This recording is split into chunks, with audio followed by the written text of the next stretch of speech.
everybody. It's been a week, hasn't it? Good to see you all in the chat. My name is Graham, or Graham Crackers, and welcome for tuning in. Today, I will be playing Gaheros Nervos, the Tiefling Paladin Oath of Conquest, and I am joined by such lovely players and DMs, such as... Hi, I'm Pharaoh. I will be playing Utaka, the Water Ganassi Cleric Rogue. Hey everybody, it's me, Kari. I'll be playing the half-elven Fey-Pack Warlock, Israel. Hi everybody, I'm Derek Sword, and I'm playing Griaz Bramblepilt, the Bugbear Druid Rogue. Swampy Druid. I've done this before. And my name's Jeremy, and I will be playing the Protector Asimar Oath of Devotion Paladin, Ivron, the Silver-Haired Blackmont. And last but not least, our wonderful GM. That's me. I'm Matt, your DM. I will be playing everyone else. So, if you guys are ready, let's dive back into the Goldshine investigations. I remember that I'm the one who does the music, don't worry. When we left off, the party completed their negotiations with Nightmare, the dimensional entity that represents all fear and terror in the universe. Gaheris striking a deal with the entity that in exchange for running through a gauntlet of some of their most favorite and well-designed fears and phobias, Gaheris would be granted a weapon in Nightmare's name, and the party would be granted something of an alliance for the time being with the entity against the Children of Red Sight summoner, who has since been identified as the father of Joshua Drake Scott Sr., who disappeared long ago doing dimensional research against the Children of Red Sight, but you have since come to find out had joined them intending to act as a mole in their ranks, but staying in Nightmare for a tad too long took a toll on his mind, and now proudly displaying the Children of Red Sight medallion, intends to bring the cult down by any means necessary, even if Veilbright falls with them, by bringing all of the fears and phobias you have fought along the way into the waking world to wreak havoc. But for the time being, with some assistance from Nightmare against Joshua Sr.'s machinations, you find yourself in the Nightmare version of the Salt Flats outside of Veilbright. Nightmare's keeping the monsters not under Joshua Sr.'s sway at bay. The mange wolves of the astral plane that Joshua Sr. appears to have been somehow weaponizing against the waking world are kept at a distance, although you know that your large cleaver dragging pursuer is not too far behind you and not under Nightmare's control. As the herd of literal nightmares look on, and Gaheris, the one you're astride, kind of peeks around in interest, you all stand before the colossal form of Joshua Drake Scott Sr., the Children of Red Sight summoner of nightmares, and currently representing phobophobia, the fear of fear itself. And standing before you are the four major opponents you had fought along the way to this point. The Hermit, which vanishes and reappears at will. The Bard, that can bring anyone or anything under his sway with his tune.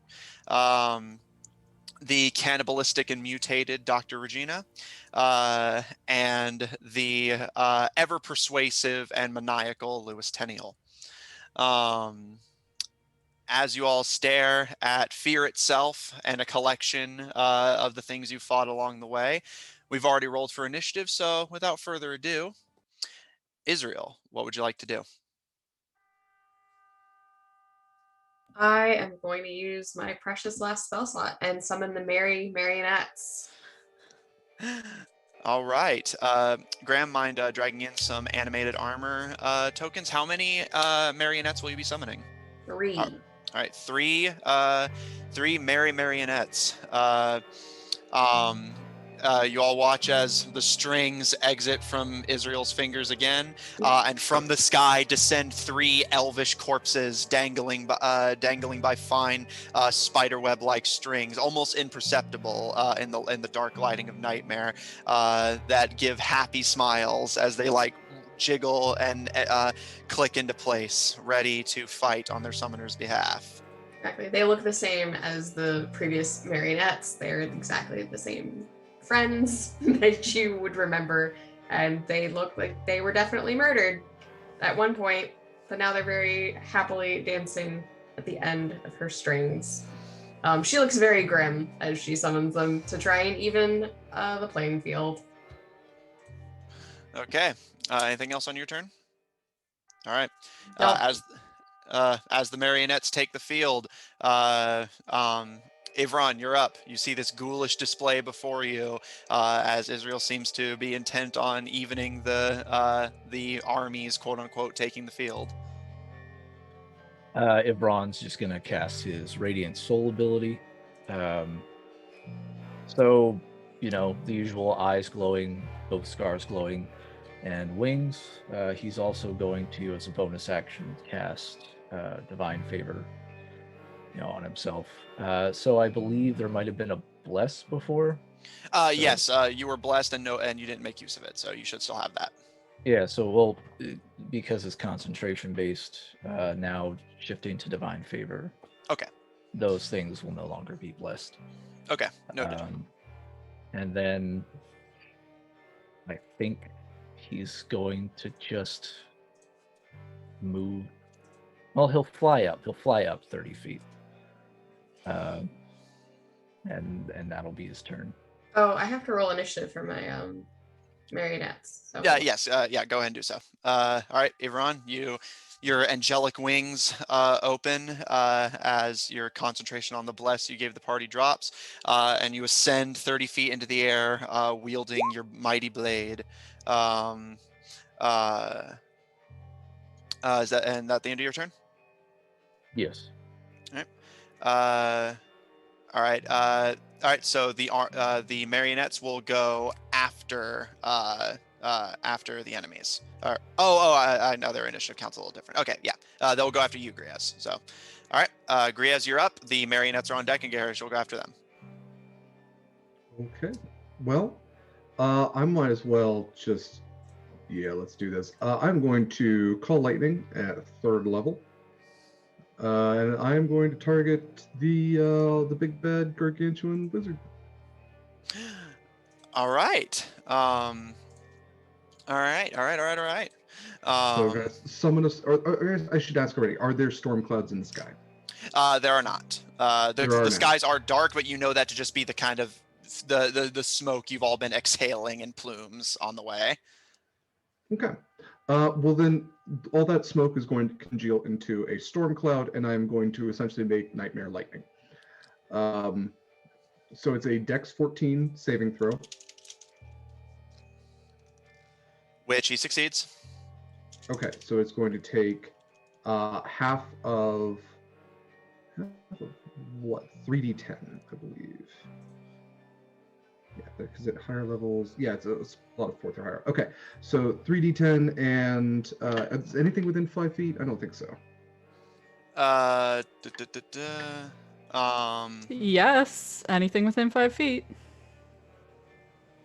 That's how the lightning strike works. Yeah, is anything within 5 feet of the wizard? Oh. You could technically target. Is it any target within 5 feet of the original target, or within 5 feet of a specific point? Anything within 5 feet of the original target. Each creature within 5 feet of the point must make a dexterity saving throw. Takes 3d10 or half as much on success. Okay. All right. So if it's any creature within 5 feet of the target, then this will apply to Tenniel and Regina. It's a point. It's not a target, so you could actually go here and hit 3. Yeah. So is that what you'd like to do? Okay. That is what I would like to do. All right. Let me roll for Tenniel and Regina then. They both also succeed. Okay. So 16 in total. So 8 halved, 8 lightning damage. Okay. 8 to all 3.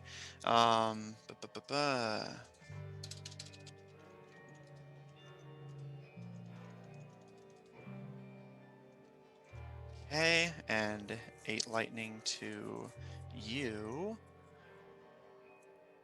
Okay. All right. Okay. Um, and again, as per the norm, if you guys flavor your attacks if you wish. If not, then I will do it when the attack is completed. So, Griaz, you congeal the wispy smoke of the fears and phobias of Nightmare into a solid cloud and bring down this bolt of lightning down between the monstrous forms of Tenio, Regina, and Joshua Senior, all of whom step back in startlement at the bright flash and the noise, and you can see visible singes. But all three appear to be holding on relatively well, and you see Joshua Senior. Their fingers kind of run along the chain of the sickle they're holding. Astrophobia, the fear of thunder and lightning.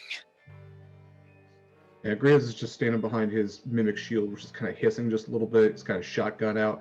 He just kind of points over to Utaka. Lightning buddies. Lightning twins. Lightning twin powers activate. Form of lightning. Form of lightning. Our Captain Planet. Lightning. Lightning. Lightning. Lightning. All right. Is that the end of your turn, Grias? That is, yeah. All right. Marionettes are up. Gaharis on deck. Alrighty, so if she will imperiously point her hand, and they're going to sort of swarm. And one, if I could move them, I cannot move them. Oh, well, yeah, just tell, do you want them to all surround one target or just They're disperse? going to all surround, I guess, this farthest target here, whoever that is. That is the bard. That is Cool, Mr. yeah, they're all Ringo. going to surround the bard. All right. What's their movement speed? 30. All right, so And this they would one... deliberately take a, no, this one, the one with the red hair. Oh yeah, this one. Yeah, this is Tenny also. Yeah, so they're all going to surround Tenniel first and Okay. Attempt to murder him, avoiding attacks of opportunity from, I guess, Regina. Yeah, which they can easily do. So, all right, go ahead and make attack rolls for all of them. Let's do it. As you all watch these dangling corpses start like almost dancing and jittering forward before surrounding the snappily dressed form of Tenny. All right, there's an 18 hit. 18 hits. And what's this next one? What's their attack? Do they have a bonus to attack? They do. Okay, +2. So that's a 14. Does that hit? That is also a hit. And last one. Woo! That is another 18. All right, yep, all three hit. Roll for All damage. 3 will hit. And hit is 3d6 for each.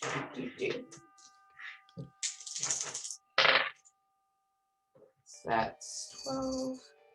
No, that's 13 for one. Another 13 for the other. And then 10. All right. Israel, as you see all of the different creatures readying themselves as Ivron flies into the air, Griez calls down a strike of lightning, and as your puppets dangle to life in front of you, you can see Tenniel lick his lips and immediately go to speak. And with a command, you all, your marionettes all swarm with this like jerky dancing motion and just start pummeling down onto the haberdasher. And just beat until there is very little left of the nightmarish Tenniel, who vanishes into black smoke. Hooray! Your marionettes just surrounded and beat him to death. Fuck that guy in particular. There's Focus a theme fire. with our party. Just beating people into the ground. I like it. All right, Gaharis, you're up. Utaka on deck.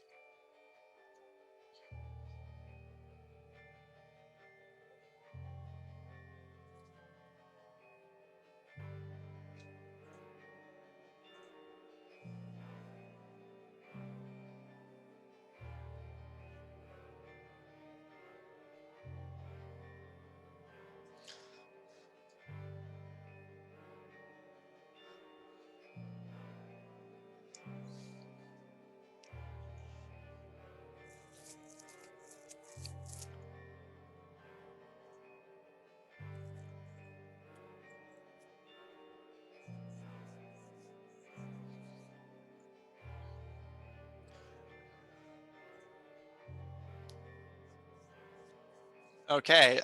Is this limited to targets you can see? Okay.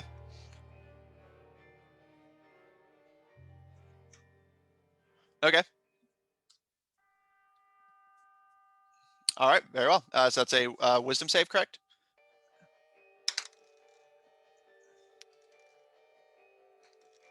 Okay. All right. I should use these dice more often. Jesus. And that's a wisdom save with him rolling a 10. All right. And on a failure, targeted creatures are frightened. All right. Okay. Uh, uh, you do not see any reaction from Francine, although you do trust that she was targeted. However, the visible forms of Ringo and Regina kind of recoil slightly, but like manage to hold their ground solidly. And Joshua Sr., you can see his knuckles kind of whiten on the chain of his sickle, but he kind of cracks his neck. You are not the master of fear in this world. I am. He is immune to the frightened condition. Yeah, worth a shot.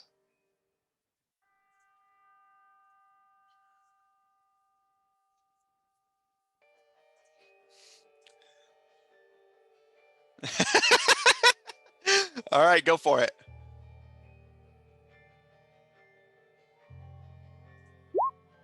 Yeah, it's not technically. That is a hit. Roll for damage.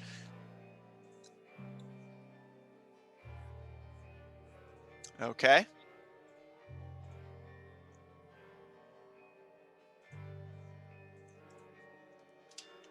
One.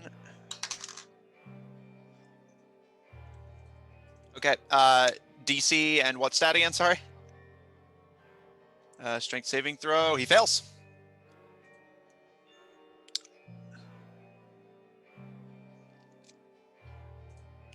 A 12 does not hit.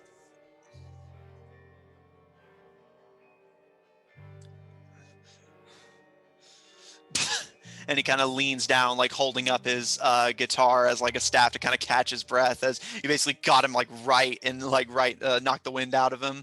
But he is prone, but still looking fine. Utaka, you're up, and then it will be Fear itself's turn. Oh goodness, Nolan sorry. going after. I had my mic off. Recap. I rode Naden and I kicked the bard in the chest. Naden trampled them to the ground to go prone, and I used Conquering Presence. There we go. Now you're all caught up. Mm. Okay. Question. Answer. When we saw Francine, was she in this square or this square? When you saw her last, she was in this general vicinity. Yeah, this square, this square, this square, and this square. Oh, so she took up 4? Okay. Yeah. They're large, so Got it. by this. Okay. Okay. And this summoner dude is what squares does he take up? All the 20 foot by 20 foot. So everything in this cube. Okay, so that. Yeah. So you're gonna target this with lightning. Well, if I target here, then I hit that, right? And let me double check. So that's 3. If he fits in that square, then that's 3. Yeah, he should fit in that square. That's a little oopsie poopsie. You'll hit him. So go for it. Okay, then I will taking after the direction of my lightning buddy pal. Yeah, lightning twins. Lightning twins power activate. Utaka will kind of rear back on Barry and take a few steps back as he makes the somatic sort of components, and his eyes kind of roll up a bit as he taps into the power of his friend's storm. All right. Fear itself succeeds the save. The bard and Francine do not. Okay, I would like to use my Channel Divinity to deal max damage. Okay. So that would be 40 to Francine and the Bard, and 20 to the dude. Okay. Okay. Okay. So 40 to Francine, 40 to the Bard. Bu- bu- bu- bu- bu- bu.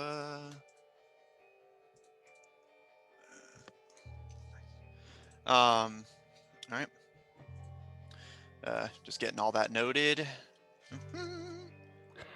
I would also like to telepathically direct my little scorpion familiar to go and crawl over towards Israel and Griaz and find one of them to crawl up. Okay. He's a slow boy, Yeah. A little slow. so he'll take his time, but so he'll get like here this turn. He moves 10 squares a turn. Okay. Okay. All right. I'll tell you now that Israel's unlikely to move as much, so probably is going to reach Israel unless Griaz is also going to be unmoving. Yeah, I mean, he might even be perceptive enough to. He's got darty enough eyes. He might see like a fucking scorpion coming at him. Ah! No. Oh no! Not Garnet. All right, so Utaka, sending your scorpion to find purchase on one of your allies' shoulders. You tune into the power of your allies' lightning storm, and calling down lightning with the maximum ferocity lands between, and once again kind of knocks Joshua Senior back a bit, and Ringo kind of like jolts and shakes, and you see the skeleton of Francine outlined by the electricity flowing through them as their scales shimmer like flickering and glitchily into view as they twitch and shudder before falling limp and vanishing into black smoke. Rest in peace. All right. Ringo's still standing, as is Fear itself, but Nightmare Francine has been eliminated. Is that the end of your turn, Utaka? All right. It is now Fear itself's turn. What are you gonna do? Okay. Whoa, we're so scared. You're so scary. Oh, we've got a crit from Chris. Hey! Hey! Well, not you, Matt. You don't get to cheer. Oh, I'm happy for you. The only thing we have to feel is feel itself. We have to feel show. That's what that fear sounded like, right? Yeah. Okay. I think Joshua Senior is going to use Jump Scare. I would like. Is it a spell? No, it's an ability. Okay. I would like Geharis and Israel to please make me wisdom saving throws. Sure. I've got a +9 to that.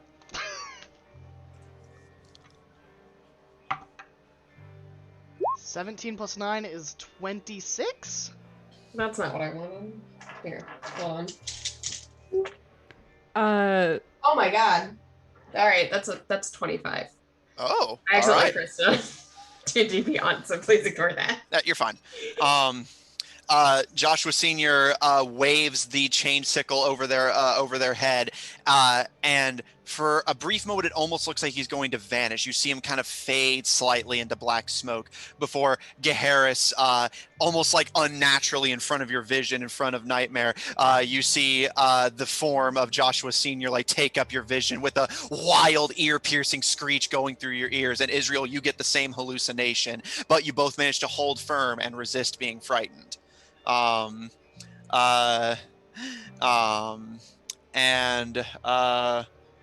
With that, okay. Scare. So Master scary. General's on call. You better have an empty bladder. Jump scare. 30 feet long, 5 feet wide. Regina kind of is like focusing on the Mary Marionette in front of her, but you see Joshua Sr. kind of tilt his head to the side, almost kind of shocked that the two of you resisted the jump scare, and turns down to Regina and just deal with the interlopers. And Regina turns her attention to you, Gaharis, and you see the scorpion tail take shape over her head and shoot a spray of acid towards you. I would like you and Naden to please make me dexterity saving throws.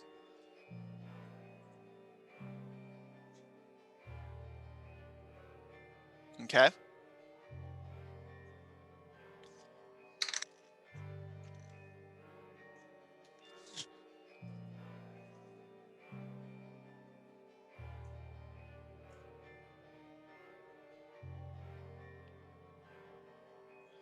Okay. Naden takes 14 acid damage. Gaharis, you take 7. As this spray of acid shoots up both of your sides. Yeah, 17 to Naden, no, 14 to Naden, 7 to you. Hey, Graham, I would argue that paladins don't work, because when you do what you love, you don't work a day in your life. That is fair. And our everyone's favorite bard, Scanlan Shorthalt? you wish. Any of these silver-haired sisters? Storm? All right. Gaharis, you see Ringo pull back his guitar. Since you're with you so close to him, simply content to use it as almost a blunt, like bludgeoning instrument. Swings it at you, but you manage to like have Naden pull back. Swings it at you again, and you hold up your shield as it bounces off with like almost a strum-like effect as he just holds it like a club with you so close to him. I mean, he's also still prone. Yeah, no, he is prone, but like but he can still attack while he's prone. Did he stand up on his turn as 15 feet of his movement? I think he will, Okay. if he can. Yeah, because so... he would have disadvantage on attacks, so I just figured he'd stand up. Oh, okay. I actually did not know that. I've never had someone try to fight from prone before. Yeah, usually, so. me neither. Yeah. I pulled up like the whole sheet and I was like, oh my gosh, yeah. The creature has disadvantage on attack rolls. Okay, so yes, he will stand up, but thank you for noting that. I'd gotten it mixed up in my head with grappling. Oh yeah. Which is weird. You think grapple would be Yeah, disadvantage? Prone, like but... you could fire from a prone. Yeah, D&D.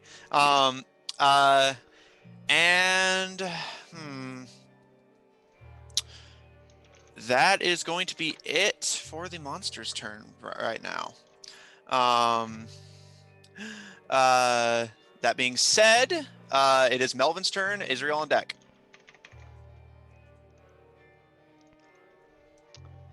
Am I managing Melvin? Yeah, I mean, if you feel like it. I would love to. Melvin... Sorry. So, the enlarged wizard in front of us. Mm-hmm. I think Melvin would be looking into if this enlargement is a magical effect of a spell or item. Okay. Or of the ritual itself, because I think Melvin would be looking to potentially want to dispel that. Okay. So is he going to try to dispel it first, or try to identify what it is? I think he would identify it. I don't think he would waste the spell. Okay, have Melvin make an Arcana check. All right. Melvin will roll Arcana for a 10. It's hard to tell if it's the effect of Nightmare itself, or like something innate to Joshua Sr., possibly a Children of Red Sight unnatural ability he was granted, or it could be a spell. Melvin's not sure. Okay.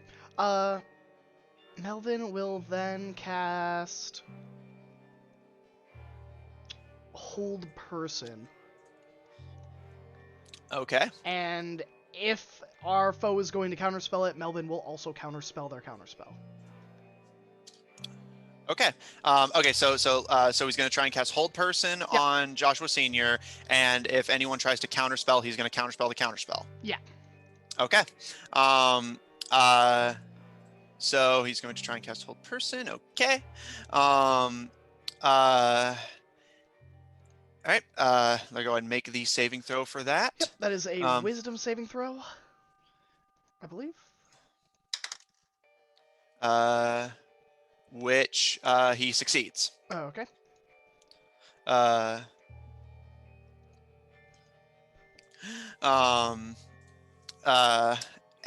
however, I will say, since he is still attempting to cast Hold Person, and Ringo would have no way of identifying that Joshua Senior is going to resist it, Ringo is going to try and counterspell Hold Person, and Melvin will, of course, counterspell. I will mark that down. All right. So, but Joshua Senior does resist the Hold Person spell. Is that the end of Melvin's turn? I think Melvin is gonna move back 15 feet. Okay. And before Israel, you're about to be up, but before you go, as usual, at the top of the round, I will mention any noteworthy NPC interactions. You can see the crowd of monsters watching this encounter, kind of shuffling and observing. But Joshua Senior holds their hand up and clenches their fist, and from the crowd, sort of like shuffling among them, you could see several like small, like very ugly, mutated-looking bats take flight and start to dive towards the combat. But Moscow throws a boomerang and manages to clip 3 of them out of the air before the boomerang returns to his hand. And Joshua knocks an arrow. We'll take care of these ones. You focus on the big one. And starts shooting the bats out of the air as they attempt to interrupt you guys' engagements with Joshua Senior and the phobias at his disposal, but to no avail. Israel, you're up. Ivron on deck. Alrighty, so she's got her fancy marionettes with one hand, and she's going to level her rifle with one hand, because she's not actually going to be firing the rifle. She's going to be channeling her Eldritch Blast through it at Regina. Okay.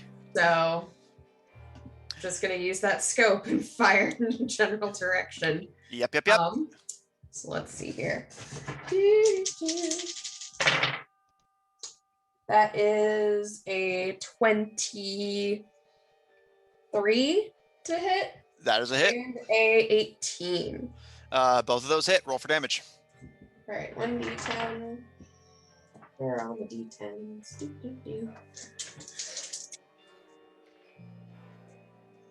All right, that is 10 damage for one and 8 for the other. Okay, 10, 8. Nice. All right. Leveling your rifle, iron sight, and channeling your arcane energies through it. The 2 bolts arc widely before pummeling Regina from either side as she's just recovering from shooting the acid at Gaheris, and she hisses and shrieks and ducks down as she is pummeled pretty badly by these Eldritch Blasts. Is that the end of your turn?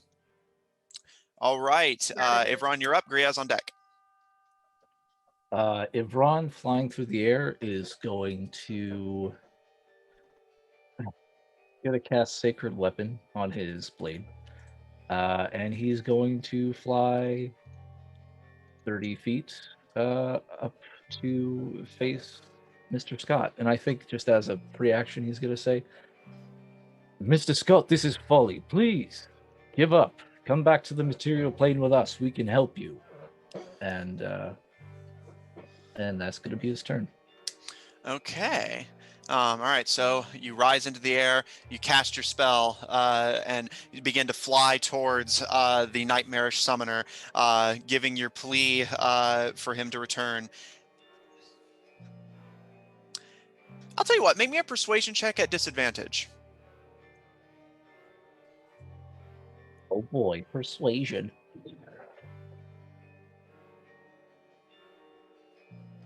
18.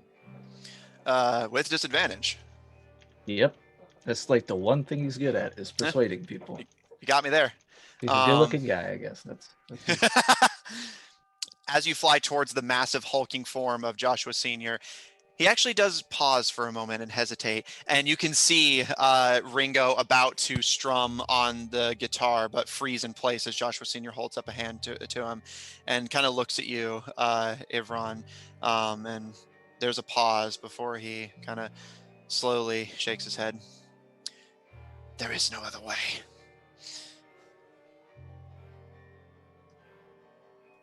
I think Ron's just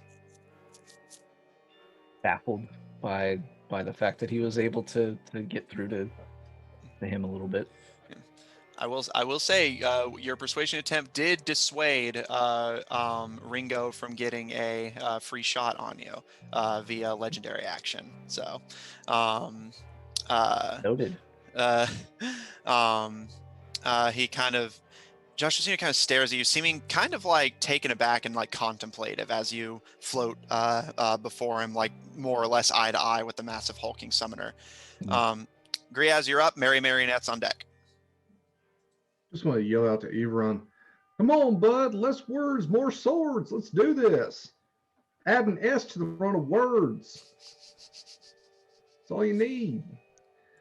Hey, yeah. So am I able to notice Garnet? I don't think Garnet's necessarily being surreptitious. Yeah, but they're at not the going out same of their way time- to be stealthy, and they don't have any kind of unnatural. And I'll say with your passive, yeah, you see Garnet kind of scuttling across the ground. Directly wanna towards use- you. Yeah, I want to use my movement to like go scoop Garnet, and kind of like while I'm doing that, just lightning bolt.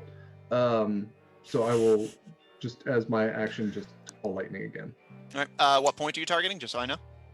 I am targeting. So Evron is within like the front 5 feet. But this thing's taking up a 20-foot space. So I'm going to target pretty much the back area, like right back here. So it's just hitting Fear itself. Not going to hit Evron or really anybody else at that point.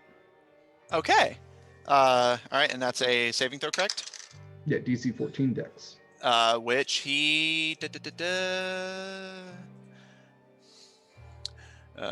save, which he fails. It's 25 points of lightning damage. All right. 25 points of lightning damage. That was a high roll, friend. That wasn't bad. That was that a 10, an 8, and a 7. All right. Ivron, as you're like staring at Joshua Sr., who's like kind of paused in contemplation, almost as if for the first time they're actually like really seriously considering whether this is the right thing to do, kind of staring down at the creatures they have at their beck and call and the portal to Veilbright. You see another lightning strike curl down from the cloud that Griaz and Utaka are manipulating and strike through Joshua Sr. And you all hear this sound across the salt flats as the massive hulking form vanishes into black smoke, and you see a regular human-sized Joshua Sr. stumbling and covered in like scorch marks on the other side of the portal, still wielding the sickle, but looking a lot less supernaturally imposing as they look down at themselves. And Utaka, you can see if that or Utaka and Griaz both, you can both see that if that strike had like hit a little bit to a few inches in another direction, that could have gone straight through the heart. And it appears the massive hulking form was an illusion. However, he still appears prepared to fight. And Utaka, you know, with some frustration that you can see scorch marks on the ground where your previous lightning strikes had been hitting. Yeah, figured. But he waves the chain sickle over his head, seeming freshly aggravated and broken out of his contemplation for the time being. Is that the end of your turn, Griaz? Motherfucker Oz does. Garnet will kind of like scuttle up your very long arm. And Well, yeah, kind I of... just want like Garnet like in his fur. He's had both Yeah, of them exactly. before. He's used to it. Yeah. Find your home, don't sting me. I have too many dangerous things on my person. Yeah, I am in danger. All right. So they're the Merry Marionettes are This one, I think, hold on. Let me check for a second. Yeah, this one is going to go over to our good friend, the Bard, at this square right here next to Naden, Okay. and attack the Bard. The other two are going to swarm Regina and attack her. Okay. Sorry. All right. Go ahead and make their attack rolls. Let me make sure you let me know which one's for which. All right, so 21 to Regina. All right, that's a hit. 14 to Regina. Also hit. And it's a 6 to Ringo. That is a miss. But the ones to Regina will hit. Sweet. So that it will be. That's a 3 attacks. All right, fine. That is 15 from one. All right. And 11 from the other. All right. Similar to what they had done to Tenniel, you watch as your marionettes, while one dances off to go after Ringo and makes a wide swing, but Ringo manages to parry it out of the way with their guitar. The two surrounding Regina start to pummel, and once again, Regina is pummeled down into the ground and vanishes into black smoke. Hello, Raiders. Hey, hi, hello. Hello, friends. We're in a boss battle right now. Yeah. Lots of adrenaline going. We're fighting a wizard. All right. He likes to call himself Fear itself. So Yeah. you can tell how that's going. Gaharis, you're up. Utak on deck. All right. I'm going to risk an auto attack from the Bard, and I, on my Nightmare Steed, am going to go straight for the wizard. Okay. I will say, yeah, before you put yourself right there, I'm sorry I'm coughing so much. Got no something in my worries. throat. Don't put yourself on that square just yet, because here, I will draw a little thing to indicate. This radius right now is where the portal is open. Oh, okay. Well, I mean, I can get around him. I have 60. No, yeah, you can get around. I was just saying don't be on that square specifically. Okay. I will move myself there. Okay. Right here. How's that sound? Yep, that's perfectly fine. Yeah, I'm not trying to stop you from attacking. I'm just saying, like, What wait, if I like, wanted to go to the portal, Matt? I mean, you can go through the portal if you want. No, I don't. I don't want. Okay. Do not want. All right, go ahead and roll. Does the Bard want to take a swipe at me? Mm-hmm. But I mean, like, no matter what he does, he's not gonna like take you out in one go. So That's true, but I figured that's the order of things. no, yeah, that's fair. He's going to yeah, he'll take another swing of his guitar at you.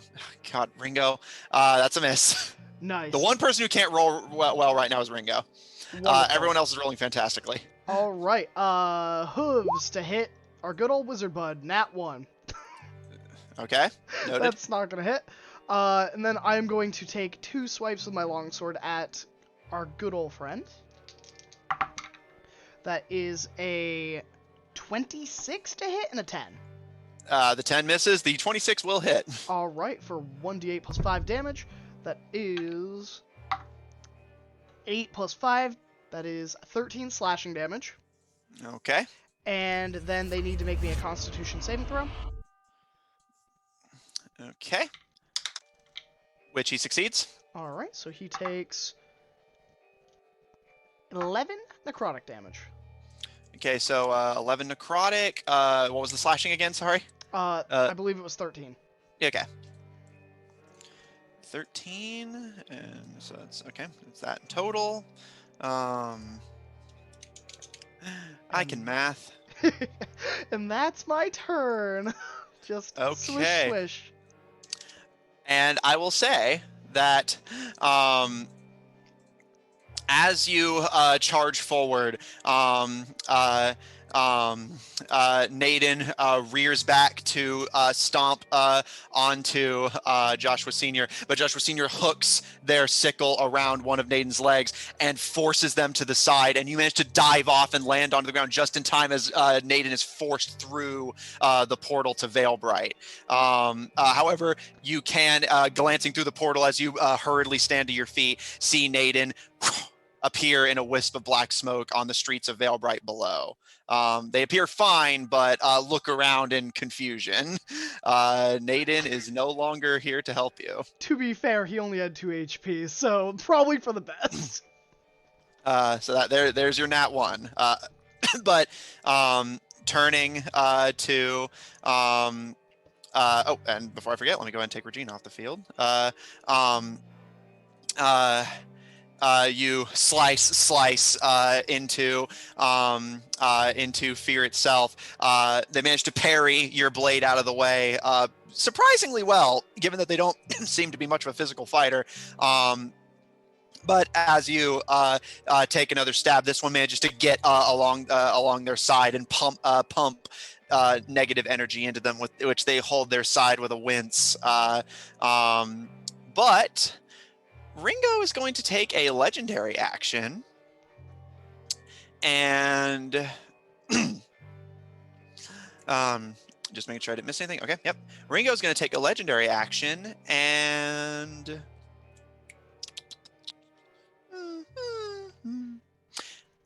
Gaharis, make me a charisma saving throw. A charisma saving no. saving throw. Oh no, my Paladin. plus 11. I didn't say he was a smart man. That's fair. That is a 21. Okay. You take 9 psychic damage as Ringo strums on their guitar, and you feel like your heart, like that kind of sinking feeling you get when you're incredibly sad, and you can feel your eyes start to water, but you managed to hold back the tears. So you take psychic damage, but you do not fall prone weeping as he had intended. That's some despair. Yeah, it was a song about a horse. It was real emotional. All right, that's Ringo's legendary action. That's the end of Gaharis' turn. Utaka, you're up, and then it is Fear itself. All right. So when I saw Senior screaming and whatnot, how hurt does he look? Giving him at least a cursory glance, he definitely has taken damage now, but he seems like he can still keep going for a little while. He doesn't seem like too badly hurt. Okay. I think Utaka still is more interested in him than, I mean, most of that field is Yeah, the field's been mostly clearing cleared up. at this point. So he'll kind of urge Barry forward, we'll say like through Ringo. Kind of like, Well, you're just gonna like barrel over him? All right. and can Barry like take a bite as we move? I'll say you can make a bite attack as you go by, but if you're going to go past him, he will still get an attack of opportunity. Oh yeah, that's fine. Sure.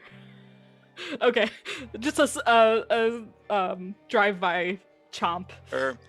Actually, he won't, because he took his on Gaharis. So, that was yeah. his reaction, huh? Yep. So yeah, no, never Oh. mind. He can take a legendary action, but he cannot take a so reaction. That's yet this a turn. 13 plus 4. So that's a 17 on Ringo. That is a miss. Okay. Is this you going through the drive-through? Beep beep. Ant coming through. Welcome to Buffalo Wild Ringos. What's your order? So then Barry will get up here, and Utaka still has movement, so he will kind of like dive off of Barry at that point, and come up here behind Senior. I would like to use one of my crits from chat from last week and inflict wounds at 2nd level. Okay, by all means do so. Okay, I will roll 8d10 and we'll see what happens.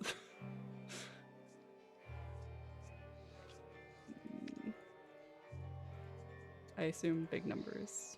Maybe. 8d10 go brrr.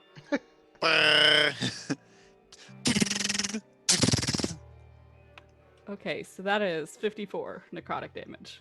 Okay. As you reach forward and grab the emaciated figure of Joshua's father, and horrible, deep, bloody wounds run up and down his body and burst blood and black flowing smoke just burst out of the wounds, and he leans down and like takes a knee for a second, but you can see his knuckles going white on the sickle as he forces himself to stand back up. He's looking pretty bad now, but I will hiss in his ear, none of us are afraid of you. Fuck you.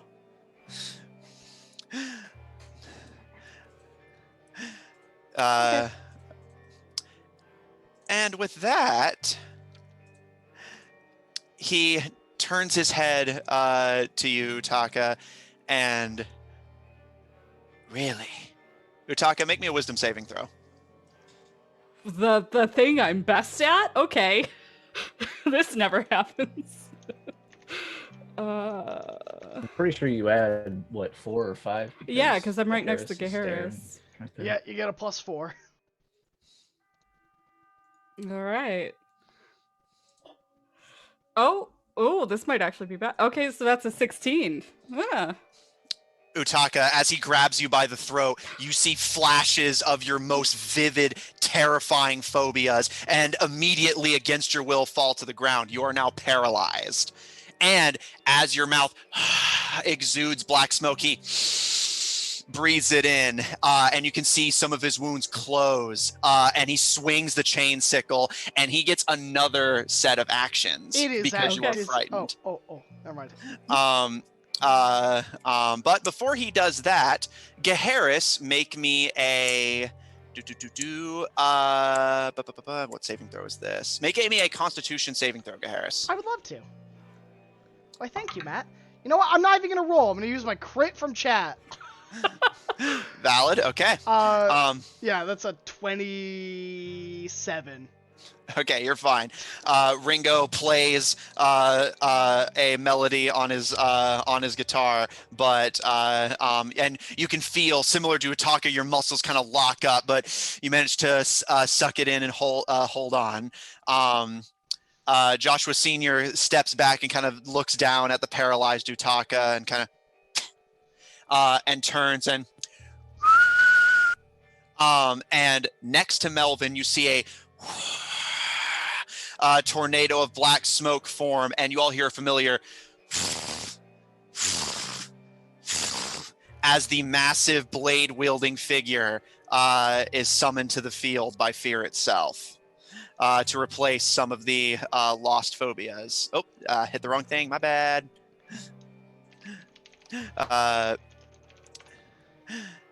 Let me get to the right thing. There we go. You see this hulking figure dragging a massive blade behind them take form from the black tornado as it disappears into the air. What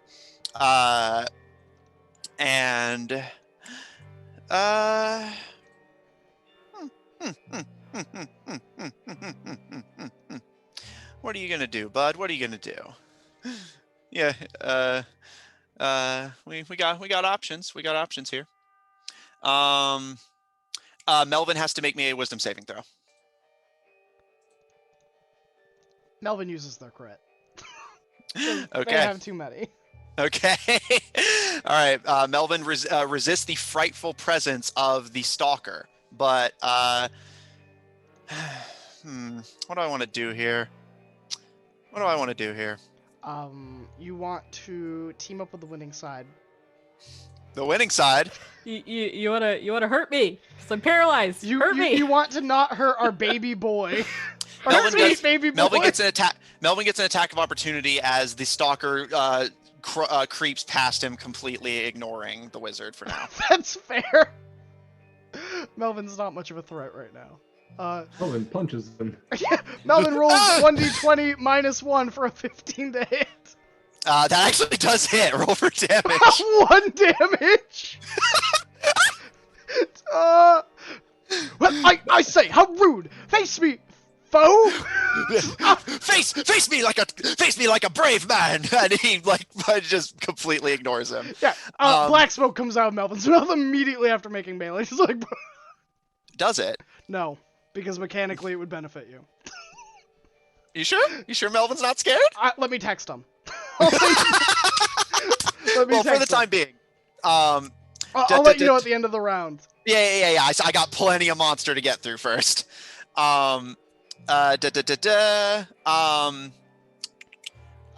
Israel and Griaz, make me a dexterity saving throw. And Melvin has to make me one also.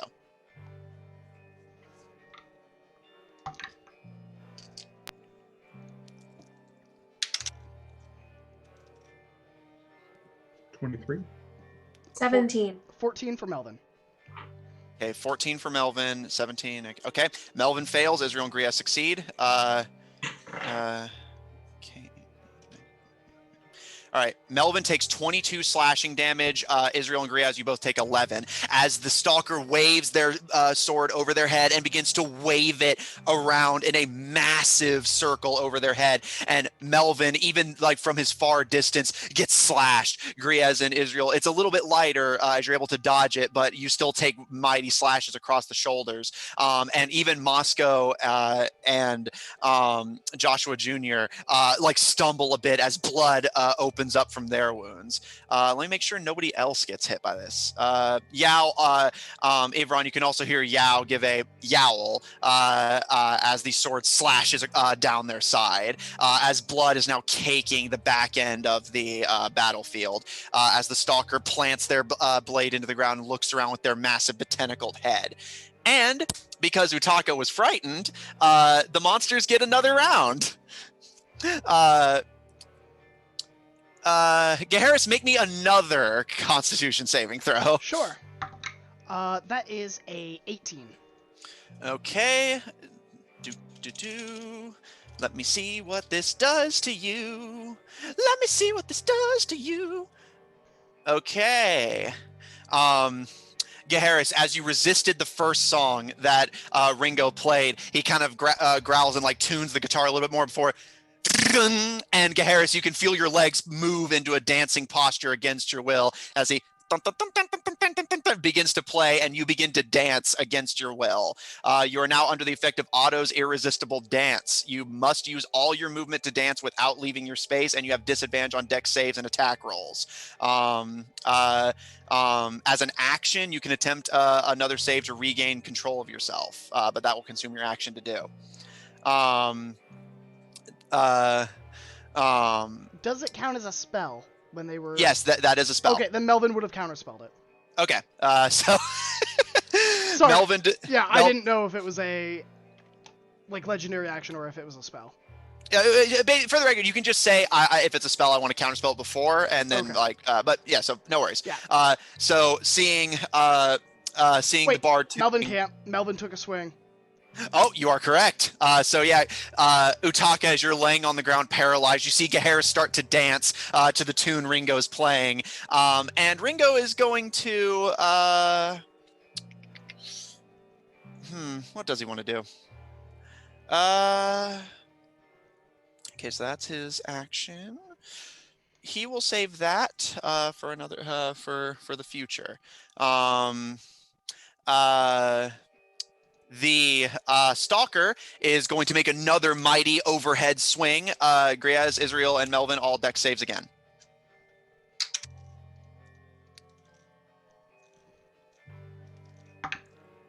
'21.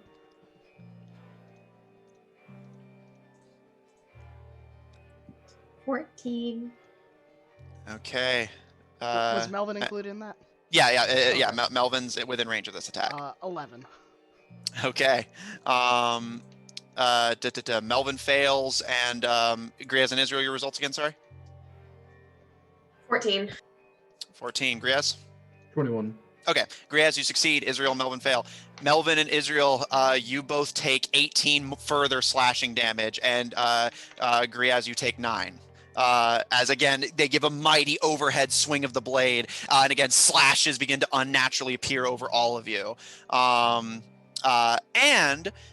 Because this is you guys' first time, Griaz and Israel specifically, Melvin is not in this one, both of you also make me wisdom saving throws.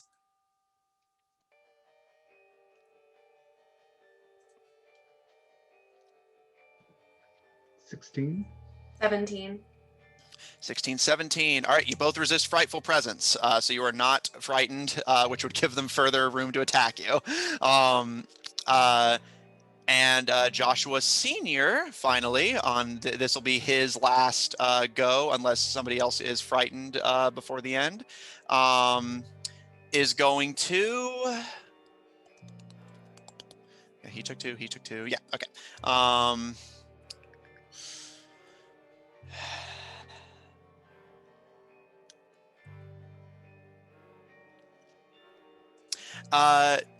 Joshua is going to start swinging the sickle at you, Harris. Your AC is 20, correct? I believe it's 18. It's only 20 when I have the Right, spell okay. cast on me.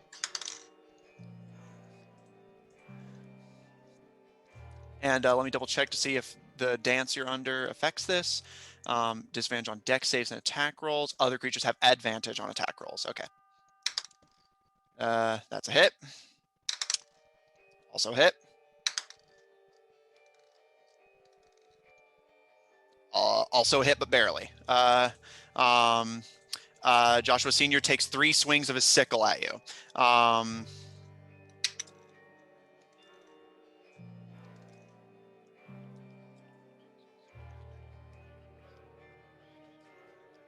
Okay, this is from all 3 attacks total, so don't panic. Okay. As he slashes with his horrifying-looking sickle, you take a total of 31 slashing damage. Dang. Magical sickles be scary, yo. Too bad he didn't crit me. I'd be dead. Yeah, he seems more focused on Gaheris. Speaking of which, as he pulls the sickle back to himself, as you kind of step back in shock, down a mount, taking heavy hits and dancing against your will, he puts his sickle in both hands and white knuckles it as he stares at you, Gaheris, still sporting pretty heavy-looking wounds from Utaka's attack. No one is immune to fear. But that will be the end of the monster's turn, and what a turn it was. Melvin is up. Israel on deck. All right. Melvin casts Dispel Magic on Gaheris. Okay. So the autos is dispelled automatically because it's Okay. under, I think, level 3. This is a 6th level spell being used. Oh, okay. So for any spell above 3rd, lower, or 4th, I need to make an ability check using my spellcasting ability modifier. Yeah, which will be his 10 intelligence. So it's going to be 10 plus 6, right? Or Oh, is it so 10 it's plus- for every level above 4th? So yeah. So, So 10 plus 2? 12? Yeah, so it'd be 12. All right. What is Melvin's good old spellcasting modifier? Intelligence, right? I believe so. Okay, so that is a plus 4, I think. That is a 14 plus 4. 14 plus 4. total I mean, of yeah, that'll 18. do it. So Otto's irresistible dance on you is dispelled as your legs finally stop, allowing you to actually feel more properly the wounds you're now sporting. And Melvin's gonna move 30 feet away from the person that's been hitting them repeatedly. Okay. Yeah, absolutely fair. Melvin rescues you from the bard's song as Ringo looks to Melvin in frustration as he tunes the guitar once more as Melvin starts to run. Is that the end of Melvin's turn? Yeah, I think so. Let me just double check real quick. Well, this won't affect Melvin, but Israel, before you take your turn, using a legendary action, Ringo is going to, without provoking opportunity attacks from Barry or your marionette, is going to move to flank Gaheris. Yeah, I think that's all Melvin can do at this time. Okay. And at the end of his turn, Ringo takes a legendary action to move without provoking opportunity attacks. Are potions bonus action or action? Let me double check. I believe they're an action, but I will. By the books, they're an action. A lot of people home rule it. Yeah, It's I just bonus. wasn't sure what we were doing. I'll be perfectly honest. Nobody's in any of my campaigns. This will be if you use it, it'll be the first time anyone's ever used a healing potion in combat. So I'll say, what would you guys prefer? My default is probably going to be action, but I am willing to negotiate it if it's like something you guys if it really makes a difference to all of you. always ruled it as bonus action. I've always ruled as bonus action as well. Okay. Turning Yeah, something down. there's not a lot of bonus actions in the game, so 'Cause I'll it's allow like that. halfway to an object interaction. Valid. Okay, bonus action it is then. All right, Melvin is going to pop a potion. All right. And regain a few HP. Gosh, I don't even know. Okay, potion of healing. That is 2d4 plus 2. Because my boy Melvin is bleeding his own blood. That he is. That he is. For 8 total HP. All right. And as Melvin's running, panting, casting a spell, running away from the like flurry of blades, takes a swig of the healing potion, stops as some of his more obvious wounds begin to at least lessen, if not close. With that, top of the round, Israel, you're up. Ivron on deck. Gonna use that crit to hit Joshua Scott with one of the Eldritch Blasts, and I'm gonna use my inspiration on the other one. Okay, so automatic crit. However, remember, inspiration will make this a flat roll because you are within melee range of an enemy. Okay. But the inspiration will make it a flat roll. So one crit and then one flat attack. Okay, so that's a 13 plus 8. 21. Dirty 21. Yeah, both are gonna hit. Roll for damage. So we're gonna do that. It's gonna be the D10s. Where'd they go? Here's 1, here's 2. 2. Alright. First one does 10 damage. Second one does 7 damage.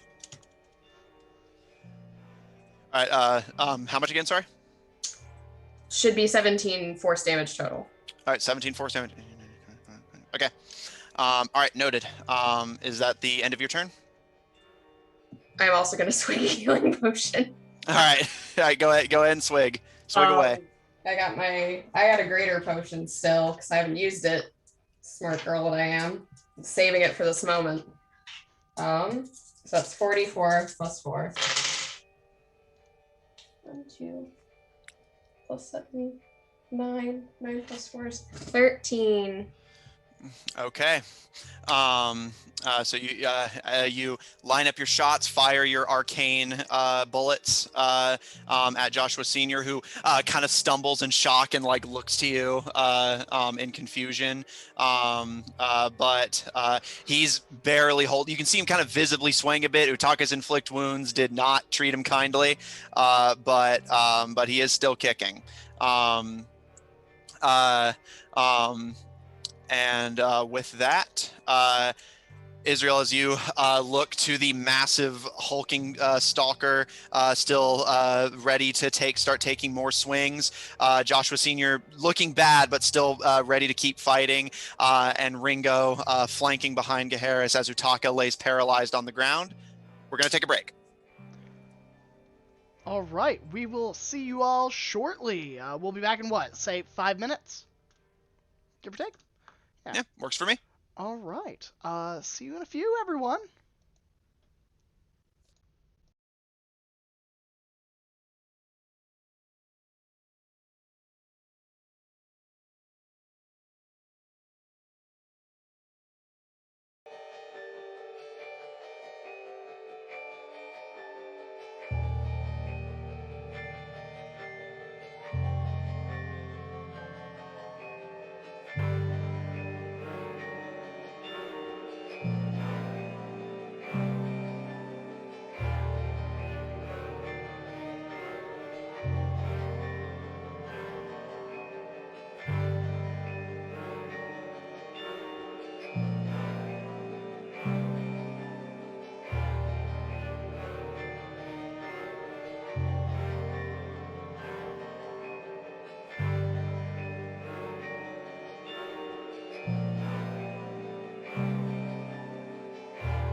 everybody, we're back. I hope you didn't miss us too much. I hope you got I some hope you water. did.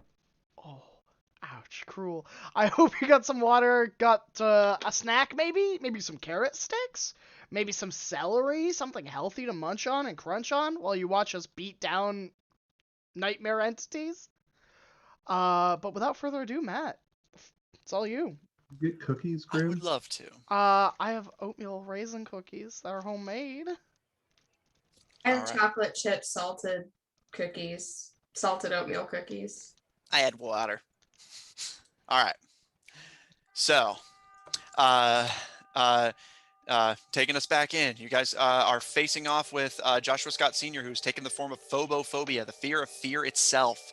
And you have now discovered that for every one of you who gets frightened during this engagement, he will move faster, hit harder, and gain much stronger abilities in the wake of your fears, feeding on them as Nightmare themselves does. Israel, as you pull your rifle back from your Eldritch Arcane bullets, Avron, you're up. Griaz on deck. Now I know we haven't really done this in the past, but would Yao be able to? Because he's not in the order. Would he just be able to disengage? Yeah, and I'll say go? if you command him, Yao can move on your turn. You've gotten to the point where he seems to listen to you and respect you more or less. Here I have his stats on hand, but just what would you like him to do? Oh, I just want him to disengage and just get right next to Melvin, between Melvin and Okay. the monster. All right, easy enough to do. Yeah. All right. As you look back and give Yao this order, Yao gives you a nod, completely understanding, and bounds over to Melvin and skids to a stop across the salt flats and glares daggers at the hulking stalker, who just tilts their betentacled head curiously at the creature before turning their attention back to Israel and Griaz. All right. So Yao has moved to protect Melvin in the meanwhile. What would Ivran themselves like to do? Ivran is just going to essentially fly down, flanking Joshua Scott Sr. And he'll cry out, "By dawn's light, Mr. Scott, fear my wrath." And he will. I'll use both crits on each attack. The last crits that I have. Love that so much. Yes! And I gotta get all my dice. So give me. I also have to do math. This is the part I hate.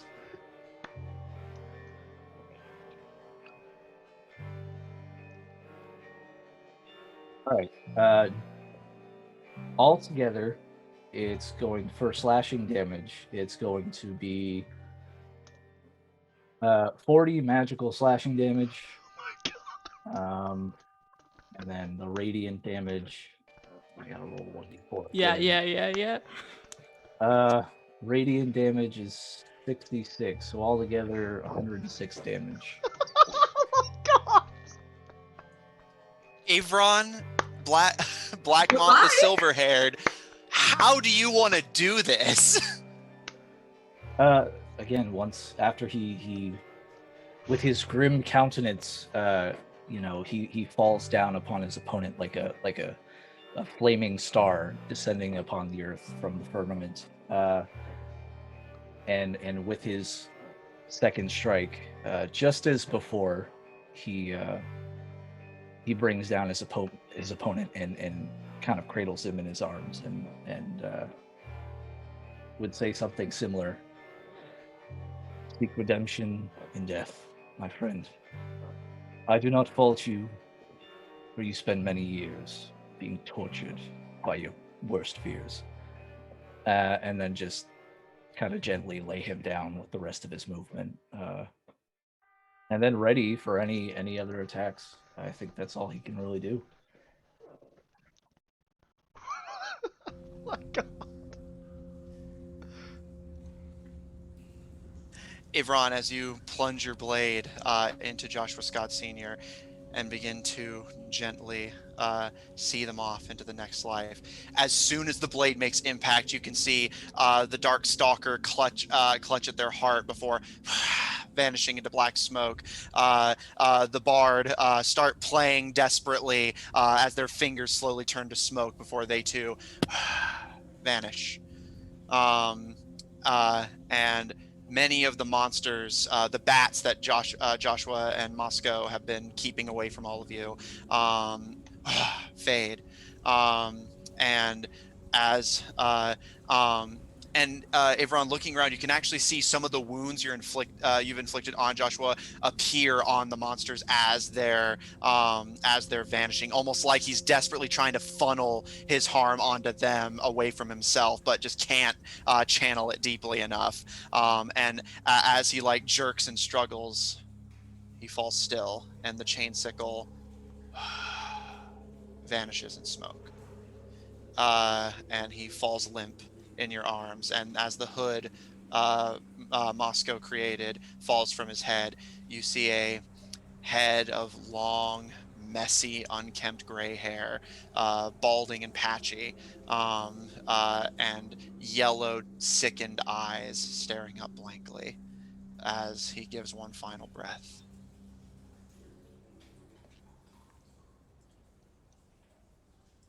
I think Ron would just lay him down again and close his eyes. Is the portal doing anything? Is it still there? That's a good question. Bye, Nathan.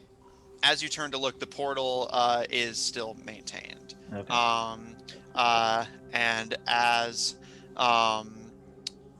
the last of the nightmares that Joshua Sr. created and had direct control over begin to fade, you hear from the crowd of monsters as they begin to part. As Nightmare steps forward, back in the well-kept, purplish gray hair slicked back into something akin to Devil Horn's appearance that he had taken on when you first saw him. And looking down at the deceased form of Joshua Sr. Well, I'd hoped that he would live to see what a proper Master of Fear could do to him, but I suppose this will have to do. Am I still paralyzed? The paralyzation has worn off on you with Okay. Joshua Sr.'s death. So, given that, I think Yutaka is like kind of writhing on the ground to right himself because that was an uncomfortable position. And he looks pretty pissed at this dead form, and also shoots a bit of that frustration and anger towards Ivron before looking back to the figure. And then Nightmare. You want him back? I wouldn't be opposed.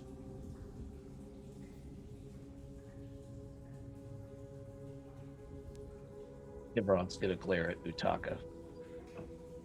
I think Gaheris takes a look at Ivron's look and just kind of their muscles kind of tighten just a bit, like they're still kind of in a combative, reflexive kind of stance, like, what's gonna happen?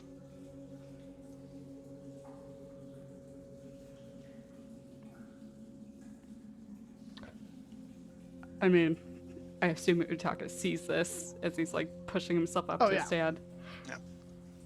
So he'll glance from Ivron to Gaheris as this goes on, like trying to gauge what Gaheris is thinking. Didn't you have a deal?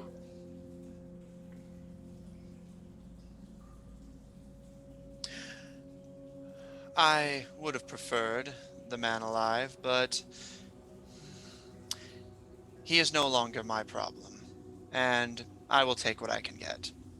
My realm is not one of death and life. It is simply one of fear, pure and artful. And at least now it will be, with this soiling upon it removed. He looks to all of you, at your wounds, and up at the ceiling of black smoke, and back to you, Gaheris, with a slight grin. I must say I'm something akin to impressed. Even after my gauntlet, I thought someone who resorts to cheaper tactics might at least get something of a rise out of you. Yet, nothing. I am happy that I have impressed. Your compliments are well received, and I am so appreciative. You hear from the back, "Are we done yet?" Yes. And he gestures to the portal. The man can do one thing right, and that's craft a spell. The portal will safely bring you all to Veilbright, and because it was made with the intent of monsters and nightmarish creatures to pass through, he kind of pauses before giving a bit of a shrug. Anything you found here is yours to keep. However, that one stays with me. And he points his finger over all of your shoulders to Moscow, who's currently digging through his bag and kind of looks up. Ah? You're like, "Deal." She is fine with that. And she'd, flick her hand and her marionettes would evaporate. Is there a reason for that?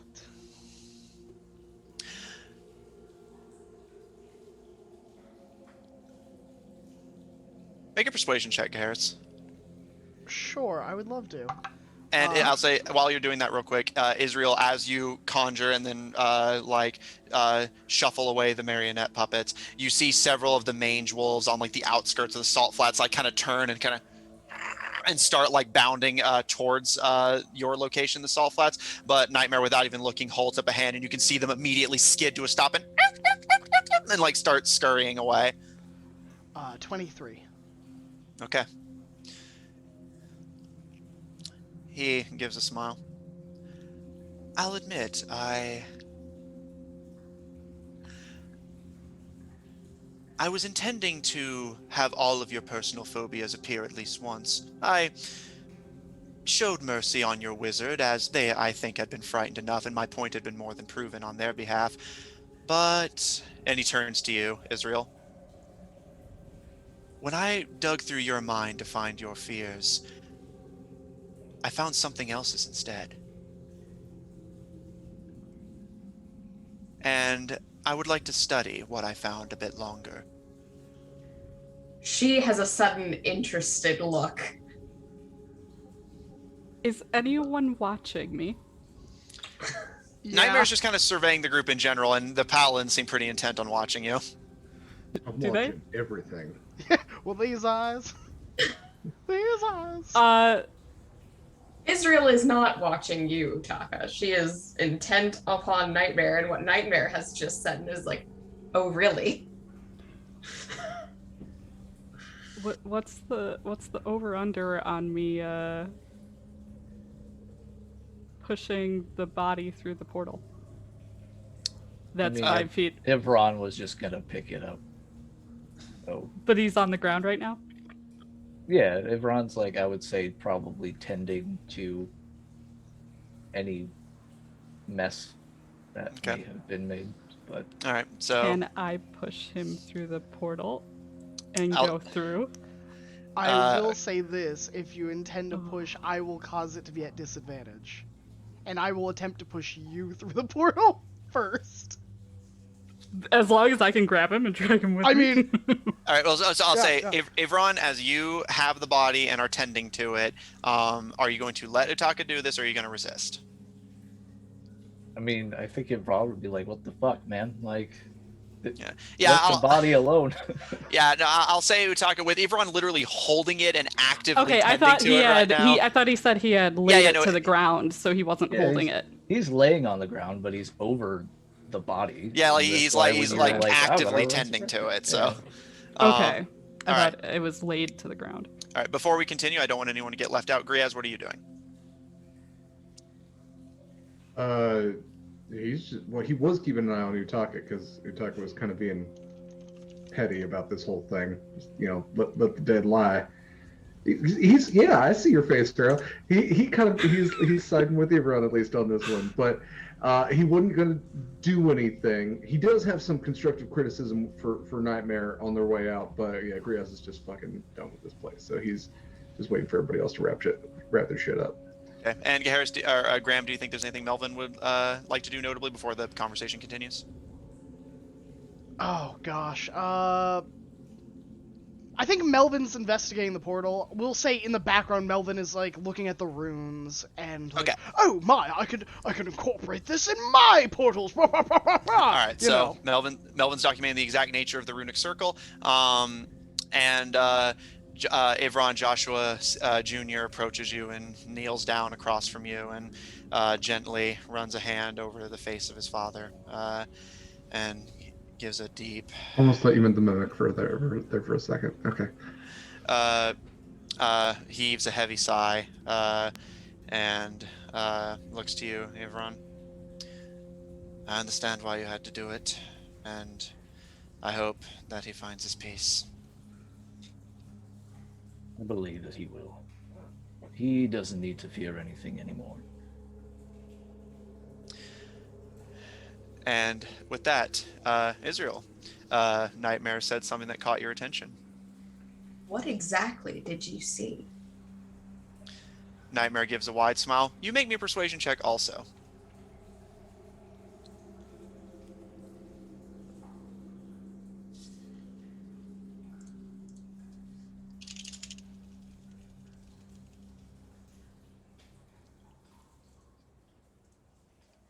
Yeah, you're muted. Nat 20 for a total of 25. Nightmare smiles and steeples his fingers and actually starts to almost like kind of hover in places. He kind of lounges back, hovering on like a sort of almost incorporeal cloud of black smoke. I dug through all of your heads to find your worst fears and decide what could be incorporated, and got creative whenever what I found I did not think would be artistically viable. And he looks to you, Gaharis. But when I tried to dig through yours, I think I may have gotten turned around, found myself in the wrong place. What I found was autophobia, the fear of being alone, the fear of isolation, albeit in a unique form. And I decided to use it, thinking that perhaps, after all, fear has never steered me wrong before, but while it did have my desired effect on you, I do find the way it birthed itself interesting. And he kind of looks you over, and you can almost feel this ancient, universe-old deity like scanning you. She herself is not actually looking at him anymore. She's just looking down, and she seems deep in consideration on something. Do with the information what you will, but I thought it was rather intriguing. And I would like time to study the form, this entity that seems to be of one mind with you. I want to study it. She raises her gaze to Nightmare. What if I could tell you more about that entity? What would you give me in exchange? He gives a wide smile.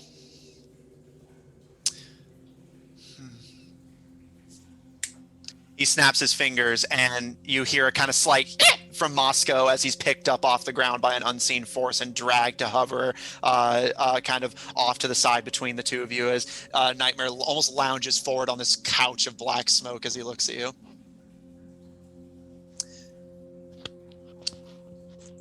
This phobia has been preparing you a gift, a olive branch of sorts, on the understanding you would be taking them back to the waking world. I can offer you my word that that gift is safe for you to use, and I must say is exceptionally well crafted, and would be of interest to you in particular.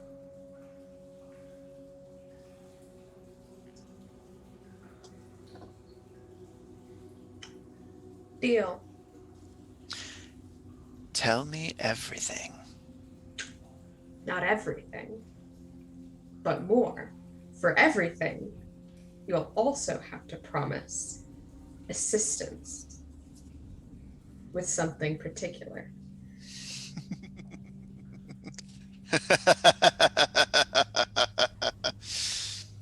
Do tell. And she would approach, like, to speak completely privately. She would lead him away. And they would talk very seriously with one another. Before they leave, Gaheris definitely has like a open palm, like, I cough know. up the sword there. Nightmare holds a hand up to you without looking and snaps his fingers, and Israel and Nightmare both vanish in puffs of black smoke. And Israel, you find yourself standing across from Nightmare in the forest that you first met Moscow in. The fear of isolation. No one will trouble us here. What she found is what one would call an archfey, who's trapped me in service to it. And she'd Really? go on to detail where it lives, her forest outside her home. Generally, what she's noticed about it and how it seems to favor Nightmare's own delightful brand of things, but with a little fey twist. Some of its creations that it recently told her about, those horrible things that drain people's life energy. And she'd end with, if you can help me break my pact to this entity and or slay it, that's the price of this information. Nightmare leans back in contemplation.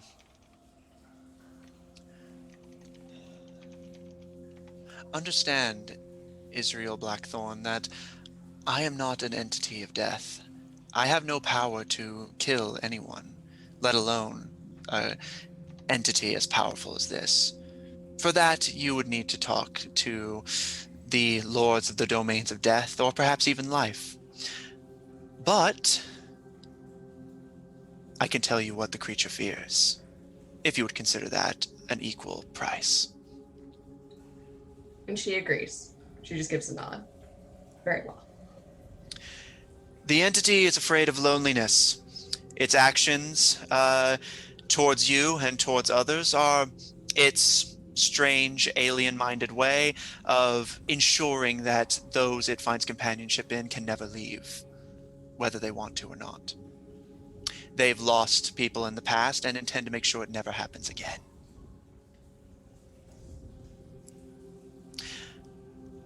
They are not a god. Truth be told, they are not even quite an archfey.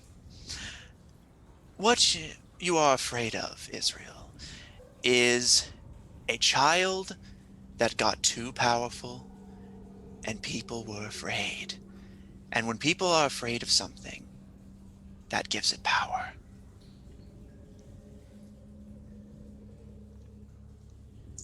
She seems to be doing this repeatedly as sort of like a nervous habit. She doesn't seem pleased about this information, but she's sort of like grimly thoughtful. It fears that... Oh, sorry, one more time. You said there was a gift. Indeed. But that is for the phobia to provide. But I'm offering my word that it is safe and will do you no harm if you choose to use it. She'd even give a small bow of thanks. Nightmare returns the bow with a seeming legitimate amount of grace and humility. And one final note. Right now, its greatest fear at this moment is the idea that I could have indeed offered what you had originally asked me for. The idea that you will find a way to break free of its service and leaving it alone once more. I shudder to think what a scared, powerful child would do when left all alone.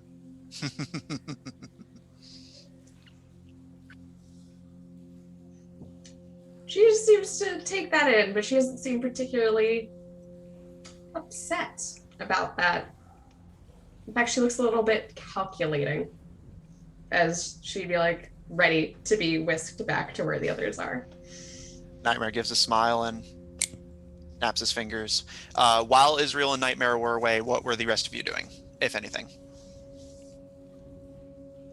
Once Nightmare poofed out of existence, Ivron's just gonna hand the body to Utaka and be like, "You need to go gently. No pushing. Do I? You and I both know you have the power to save this man." You're a fucking piece of work. But I will take the corpse and go through the portal. As Utaka goes, Ivron like has a glint of like pride. He's like, "Yes, I'm Utaka, the savior. Haha. It's gonna be a thing. Oh my god. I'm so proud." Gaheris has moved away from the portal at this point and is waiting. Okay. So Hutaka, at Ivron's behest, nay command, you No, grab. fuck that. Not at his command.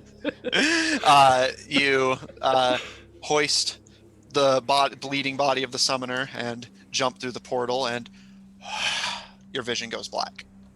It sure does. Sorry, I'm out of sight. I am puppy wrangling. But, Griaz, what are you doing, if anything? Yeah, I mean, what is there even around to see? We're kind of like, there's like the manges are off in the distance, but otherwise just us. Looking around with your perception, you see the manges are like noticing the group, but like notably keeping their distance. Whatever Nightmare did to wave them off seems to be working. The number of monsters circling around all of you has lessened significantly, but it's still a pretty noticeable mob. You can see like towering scarecrows and like other just faceless boogeymen. And in the distance, slowly trotting down, not hostilely, but more just curiously, the herd of nightmares is slowly trotting their way down the slopes and that you guys had climbed down to get to Veilbright originally. Again, not moving overly fast, just curiously investigating this, all the sources of fear that have entered their realm. Y'all move along. Nothing's here. You don't gotta go home. You can't stay here. Keep going. Come on. One of the nightmares towards the front of the herd gives the tea kettle whinny that Naden typically does and kind of throws their head a bit and continues to trot a little more aimlessly, just kind of wandering the fields. With that, does anyone have anything particular they want to do before Israel returns? Okay. I actually do want to grab just like one of the faceless boogie individuals. Hey, real quick, in the where you're getting eaten, there's a giant mimic table. If you could just make sure she gets fed and just look after her, I'd really appreciate it. Nameless, faceless abomination of horror and nightmare. It would mean a lot to me.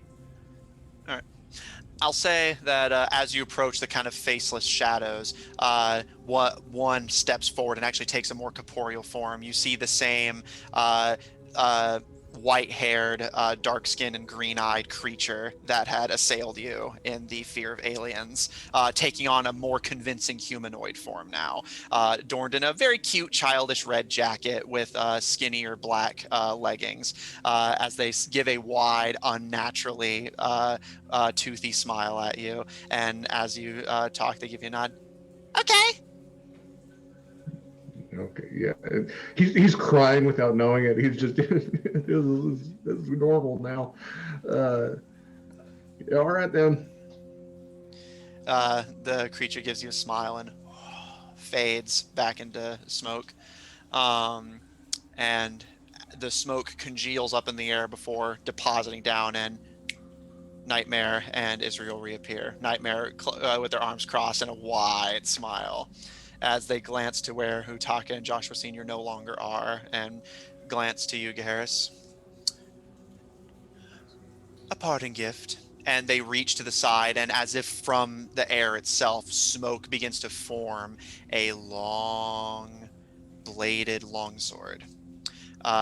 You see the longsword is this silvery black color all the way down, and almost kind of leaves trails of that same wispy smoke of Nightmare.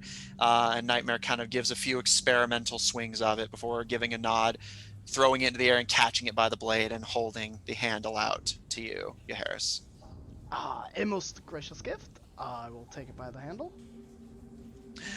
He gives a smile and a bow. It is the fair payment. I hope you find it satisfactory. I look forward to seeing what this can do, and hopefully spreading a little bit of your magic on the world. Perhaps you will. I think all of you might. And Moscow, still just kind of floating in the air, looking around, is dropped to the ground, and Nightmare leans down to the little Spriggan. I believe you had a gift for the person who seemed the most against being your friend during your travels. I think it's only fair that you give it to them now, before you part ways. And Moscow kind of sadly toddles over to you, Israel, and digs through their backpack before holding out to you a blood-red, demonic-looking mask with very familiar glowing ember-like eyes and a wide, toothy smile. You recognize this as the mask he was working on during the last few rests. Moscow kind of shyly shuffles from side to side. She would have kneeled actually to be at his level as she's presented with the mask. Moscow kind of shyly points to Griaz. He said that I should not make things for people that are not my friends, but you seem like you really didn't want to be my friend, so I made this for you. What does it do? He gives a wide smile. I saw the magic you can do, and it's a lot like the magic I can do, so it makes your magic that I can do even more like what I can do. It's even better. She raises her brows, and she decides to quietly say, "You're not something real, and that's the only reason we can't bring you with us. You belong here. You were made by him." And she looks to Nightmare. Who simply gives a shrug and a smile. But thank you. You aren't what I thought you were. Moscow. And she take the mask and put it away as she stands up. Moscow gives a small smile and a nod. I know. But it was really fun traveling with all of you and getting to make friends with everyone, and I hope we'll see each other again someday.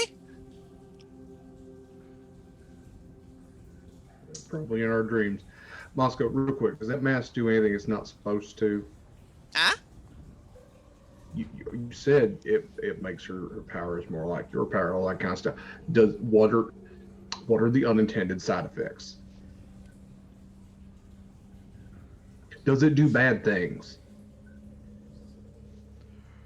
Oh, let a wizard see this. I'm Melvin and I've identified. I'm going to be useful. Okay. Israel, will you allow Melvin to identify the mask? She seems slightly reluctant, but offers it over. Keeps a hand on it as he's examining it.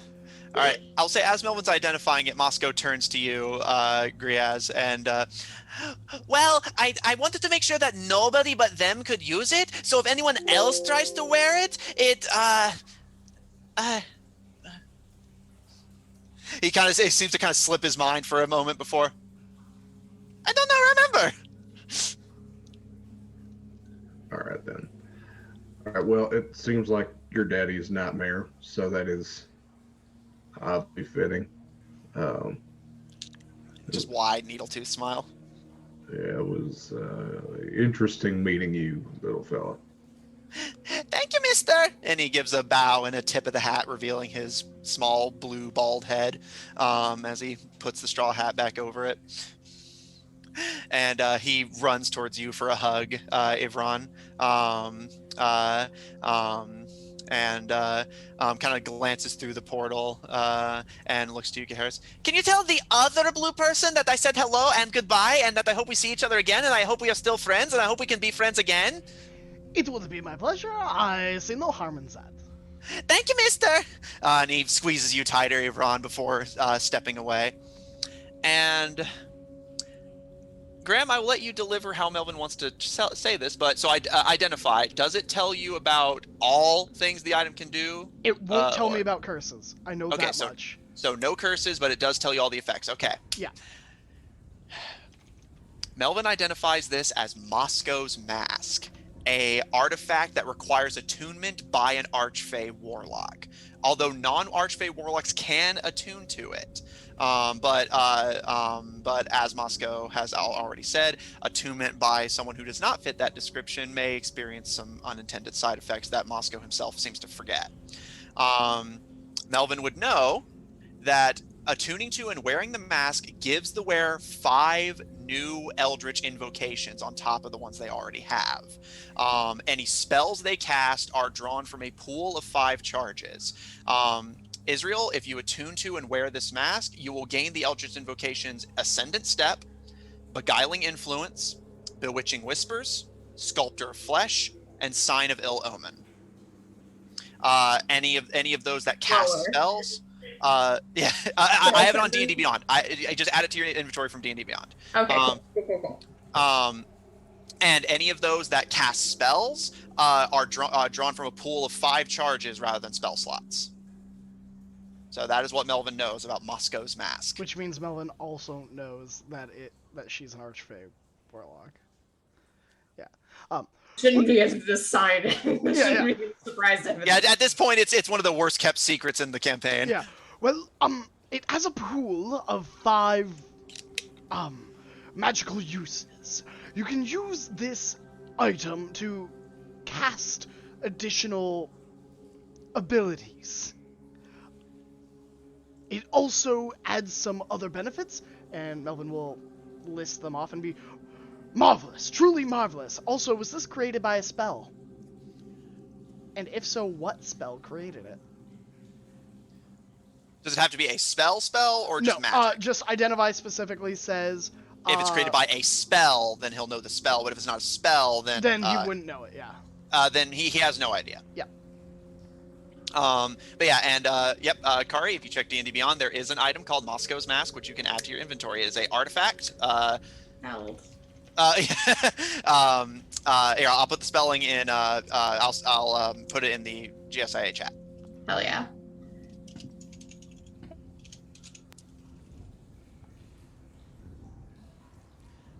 In the meantime, is there anything final from Melvin or anyone else? He'll identify the sword. Okay. Just a second to make sure I'm... Yep, okay. Just search for that. It's an artifact. That should narrow it down. And, all right, approaching you next, Geharis. He identifies the weapon. This is also already on D&D Beyond, so you can add it to your inventory if you like. Blade of the Fearless. Also an artifact, requires attunement by someone who has been given Nightmare's blessing to wield it. Someone who has not been blessed by Nightmare cannot attune to the sword. The blade is a +2 longsword that bestows several abilities. You may cast Fear with a DC of 15. For every creature on the battlefield that is frightened of you specifically, you may take an additional set of action and bonus action before your turn ends. And once per day as an action, you may give off an aura of fear, forcing all creatures within 30 feet to make a wisdom saving throw that will have a random effect on them determined by a roll of a d6. When you attack with this weapon and roll a 20, they'll take an extra 10 necrotic unless they're construct or undead, and you will regain 10 temp HP. And finally, once per turn, when you hit someone with this weapon, you can wound them. At the start of each of a wounded creature's turn, they'll take 1d4 necrotic damage for each time you've wounded it, and then have to make a con save to end the wounds on a success. They can also make a medicine check to remove said wounds. I will bow graciously again. Thank you for this gift. I should make sure that Udaka is not getting into too much mischief. And I'll step through the portal. Nightmare gives you a gracious bow as you jump through the portal next. Oh, and I suppose it would be prudent to mention, and he turns to you, Ivron, you should probably tell your clerically inclined ally that they still need to get themselves treated for wild lycanthropy. But rest assured, I will ensure that the incursions into the waking world cease. Give How do a we cure slight it? bow. Yeah. He turns to you, Israel. Beg pardon? How do we cure it? Wild lycanthropy. He gives a wide smile. He kind of tilts his head almost like he's like debating whether he wants to share it before giving a bit of a shrug.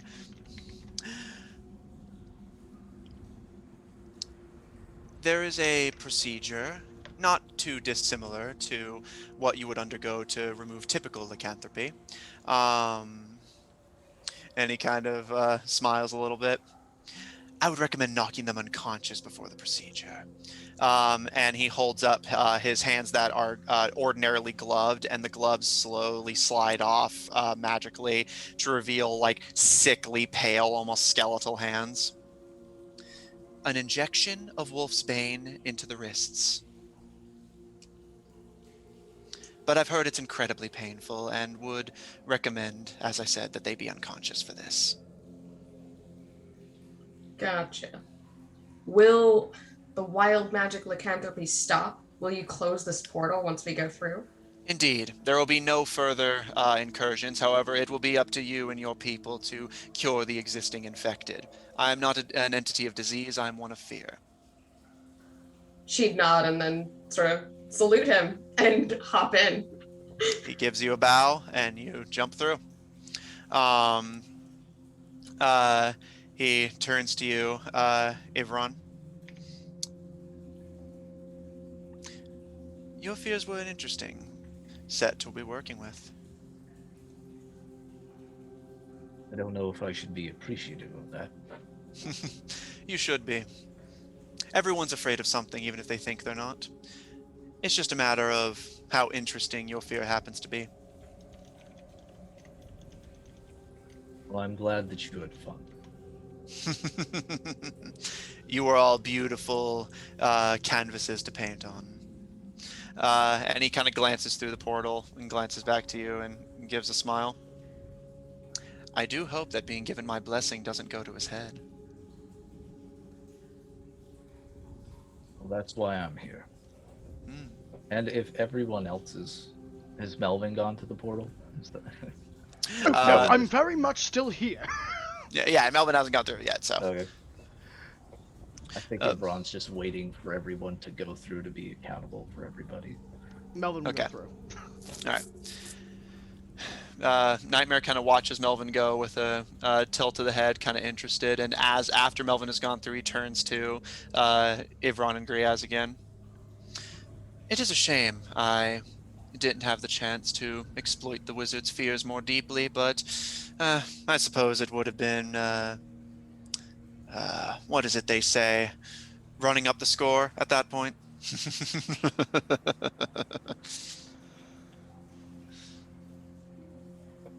He looks to you, Griaz. Is there anything final you'll need from me before returning to your world? I mean, I kind of talked to one of your boogie individuals. I left you quite a sizable, pun intended, addition to your nightmare realm. If you could take care of her, I'm talking about the Chompy table. I'm aware Lazy of its Susan. presence. Care for Lazy. Just make sure she gets fed. I mean, you're welcome, I guess. Because let me tell you, you had some stuff, and some of it was scary, but you kind of like point to his shield and just like tap it, and it's like let Junior just chomp real quick. That's scary. I mean, you know what I mean? Stuff that isn't like what you think it is. I don't know. I'm giving notes here, and maybe that's not appreciated, but I'm offering. Also, I do appreciate the like slick back hair and the suit and everything. But have you ever thought about like a wide brim hat and like a red and green striped sweater, maybe like a glove with knives on it? That's scary. He gives a bit of a shrug. Not a terrible idea. There was an intruder in my realm for a time who took on such an appearance.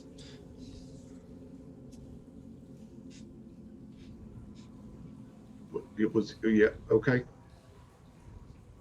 He Terrific. he pats you on the shoulder. I will ensure your mimic is tended to. Actually, I weirdly appreciate that. Hi, see you in my nightmares. I will. I will always be with you. Yep. Okay. I'll go through the portal. All right. Ivron, that leaves you and Joshua Scott along with Moscow. Moscow kind of looks around a bit nervously, and Joshua turns to look to Nightmare. We had a deal, and the arrangement will be kept. Leave my world, and your friends will be returned to the summoning circle as if they had never left. I will leave their minds thankfully intact. They will remember nothing of this experience. But I have to. You have to. Joshua and Nightmare kind of stare each other down for a moment. And there's almost this kind of silent back and forth between the two of them, and Nightmare kind of tilts their head lightly before Joshua gives a nod and turns to you, Ivron, and gives you a tip of the cap. Thank you for everything. I think Ivron just looks down and gives him a kindly smile. He gives you a nod and jumps through the portal, leaving you alone with Nightmare and Moscow. And Nightmare tilts his head to you, Ivron. I think Ivron is just gonna look at Moscow and again with the same kindly smile, just be like, "Goodbye, Moscow. Take care of yourself." Bye And bye, then mister. give a bow to Nightmare, but it's not wholehearted, as he might do to those that he respects, and then he'll just jump through the portal. You jump through the portal, and the last thing you see is Nightmare grinning a bit, and Moscow vanishing into smoke as your vision goes black.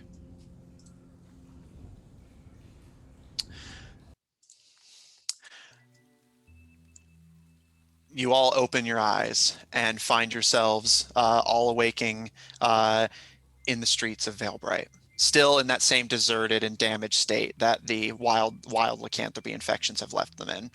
Garrus, you feel very fiery hot air on your face as Naden sniffs at you on the ground as you all slowly awaken, your heart's racing and your body sweating as if awakening from a bad dream.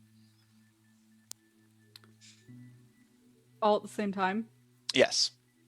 And Utaka, you still have the body of Joshua Sr. with you. Okay. So I guess, like, gasping as he wakes from this nightmare. And noting that the body is there with him, which he's holding and was holding while he was having a nightmare. I don't know, that he's not gonna think too hard on that. But he's gonna kind of like reel up as he like catches his breath and like starts like patting all over his bags, like, oh fuck. Until he will pull out a pouch of diamonds. Okay. And as you pull the pouch of diamonds free, you're all beginning to wake up. Is there anything anyone else would like to do? Joshua is with you, but Moscow is nowhere to be seen. I guess Can we Israel retain all the- like she came awake, but is just lying there, seeming to just enjoy like sun on her, and just like not being in nightmare anymore. So she doesn't look like she's awake yet. But go ahead.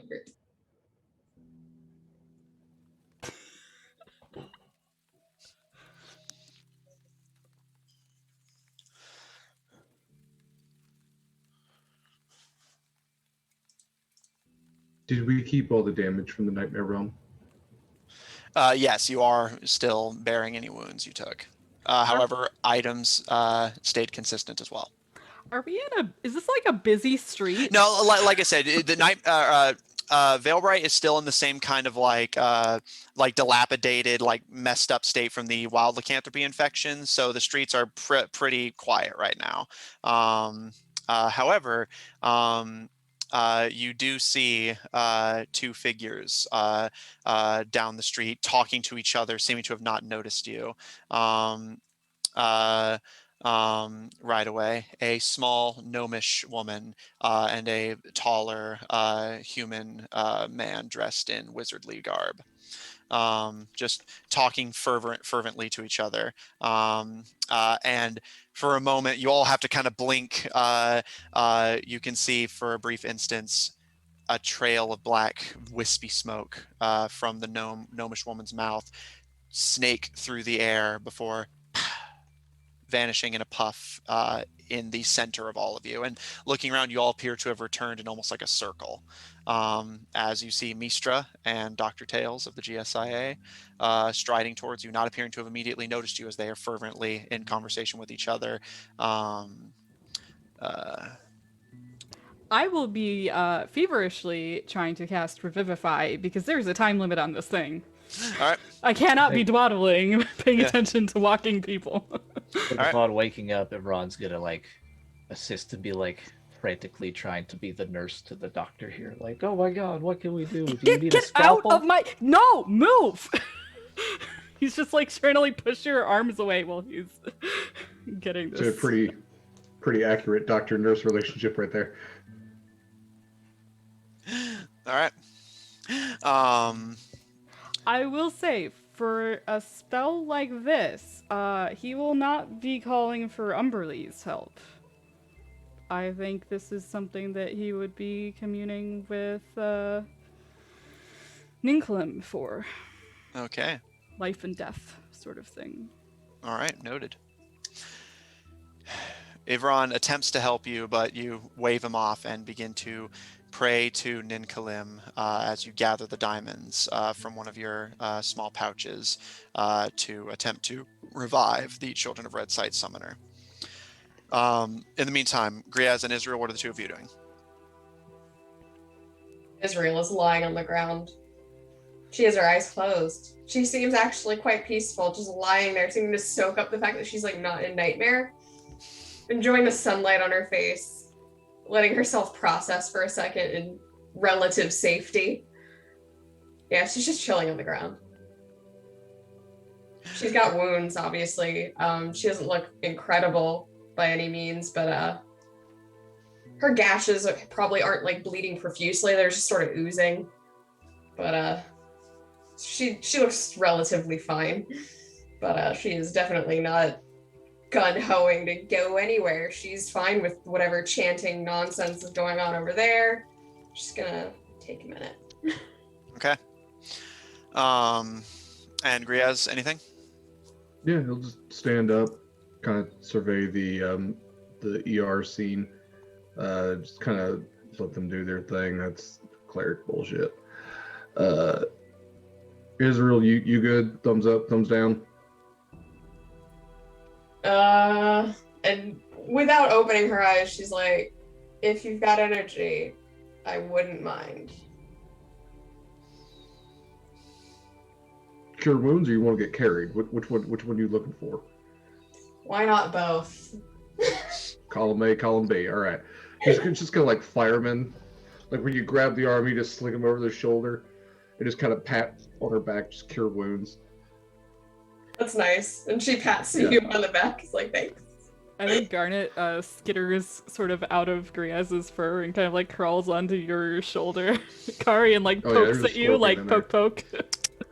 She just like taps a little scorpion and is like, it's okay. And then he'll just walk over to the GSIA folks. So we're back. As you approach, you see Mistra and Dr. Tails like stop and like just look befuddled at you. And Dr. Tails simply gives you a bow and looks down to Mistra. as I told you, when we lost their traces in Nightmare, it was only fitting that they would return here. Mistra kind of like slaps the side of his leg lightly and goes completely past you, Griaz, to approach Ivron. And kind of looking over all of you, she kind of does a quick head count and looks to you, Ivron, and takes her much too large hat off, letting her hair like flow down more freely, and looks to you, Ivron. Is everyone okay? Did anyone get hurt? What hurt? Melvin Fine. doesn't This look dude's great. dead. We're doing something here. Melvin's not looking fantastic. Gaheris has a bloody nose and like 3 slashes from that sickle. Oh yeah, no. If Ron says all this as we like look beat up from the gauntlet, like he's got his like lightning scar Oh yeah. that hasn't healed completely yet, like it's still just exploded blood vessels. Yeah, Yeah, Israel and it's like Griaz are like over Griaz. slashed up. Yep. Mistra kind of looks around, and I'm not going to make her roll an insight check for this one. Looks around and just, right. And looks to Melvin, and Melvin kind of like stumbling a little bit. I think I need a break from field work for a spell. And Mistra kind of gives a nod and puts her hat back on. I suppose you've more than earned it, Mr. Mistlequill. Who's this? Wait.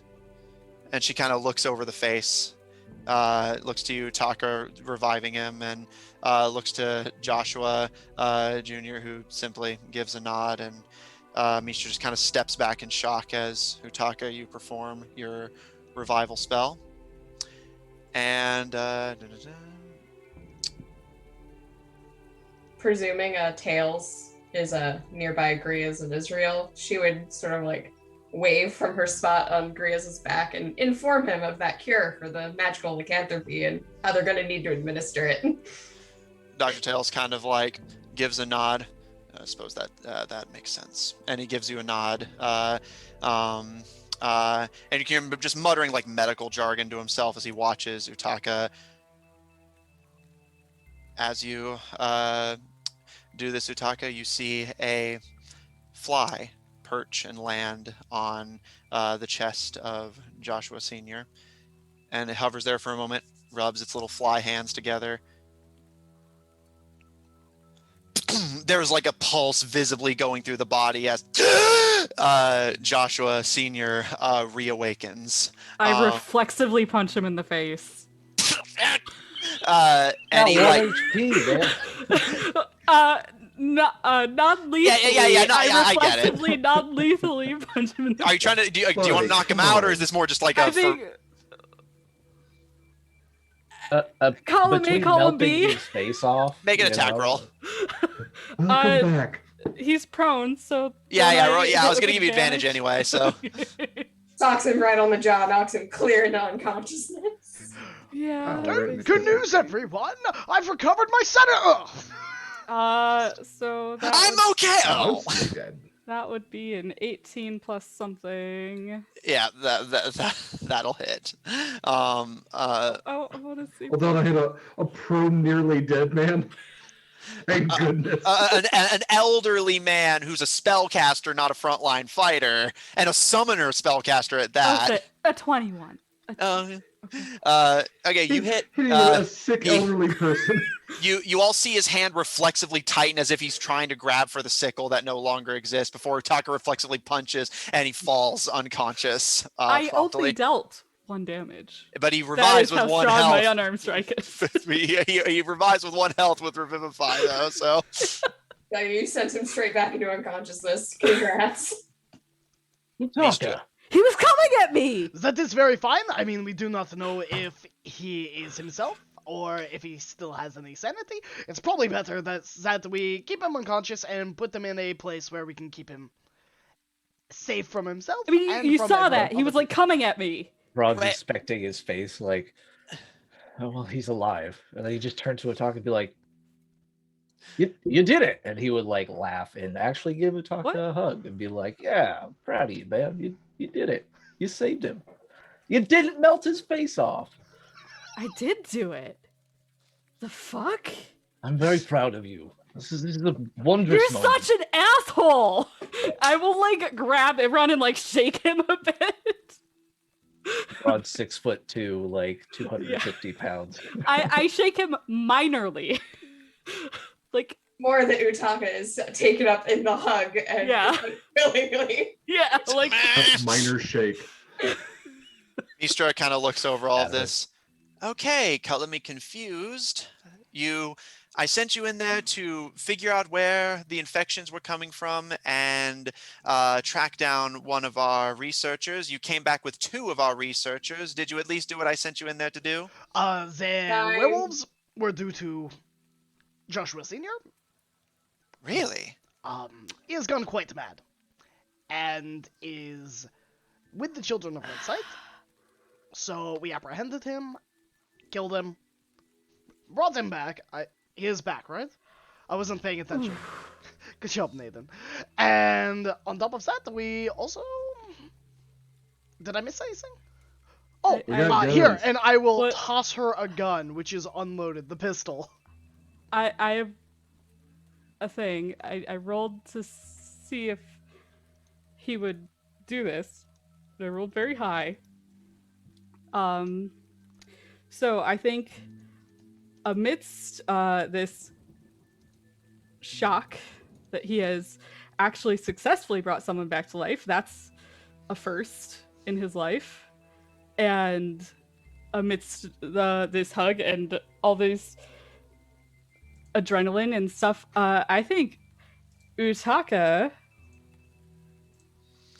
will take the opportunity and the closeness and actually kiss Ivron. Just right there in front of his Yup. girlfriend, huh? Oh, yeah, right there. A little awkward here. You can see Mistra kind of glances and raises an eyebrow, but actually does not comment on it and simply adjusts her hat and turns her attention back to you, Gaharis. Now that she's a gun in her hands. Yeah. The timing is. Don't worry, the everyone, I'm worst it watching could out for possibly you. be. It was Um, only the pistol. yeah, and she kind of looks it over. Not unlike what Dr. Gnosis has been experimenting with in his free time. And she kind of delicately holds it out. I can see you've been busy, but if anyone has the time, we can do a detailed report later. I think for the time being, she looks to all of you being horrifically injured, the unconscious Children of Red Sight member, and the freshly out of another hell, Joshua Jr. I think we should all get some rest first. I will administer the treatment to Utaka immediately, and you may return home free to What? cast. You're so Huh? infected with that wild magic lycanthropy.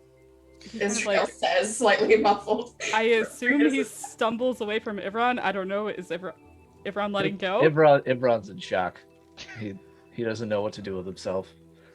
Stammering, he's just like, Yeah, Utaka's Gaharis is stammering a little bit too. Like, cackling so much at Ivron's expense. I will ensure that your cleric is taken care of, but I know that they're not going to be quiet for the procedure. So, and you all watch as Utaka vanishes from sight, and Dr. Tails gives you all a bow and says, "You all rest well. You have done excellently," and vanishes from sight as well. Israel Also just gave wanna a ask thumbs him- up.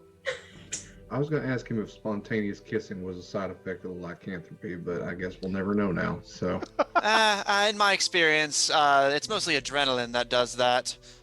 But who knows? And they kind of adjust their hat. And so, who feels like filling out the report? Because I feel like I've missed a lot.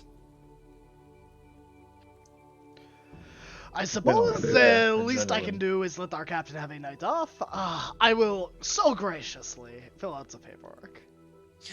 Thank you, thank you. it's just Rest- all about Gaharis. What? It's just all about Gaharis. And that's I why love valiantly this slayed guy. Nightmare. Mistra gives you a You nod. should have Harris. seen me. I was arrogant. Thank you so much. The rest of you, go home and get some rest. And she glances to you, Avron. We'll talk about this later, once you're not about to bleed out in the streets of Veilbright. Adrenaline. Yeah, it makes sense. Adrenaline. It's gotta be adrenaline. I mean, adrenaline. She kind of tips her hat and pats you on the leg, Avron, before gesturing for you to follow Gaharis. And with Utaka in the care of the doctor to get their wild lycanthropy treated, Gaharis off to fill out the report. Avron, you're left sitting in shock as Israel and Griaz are kind of glancing at each other.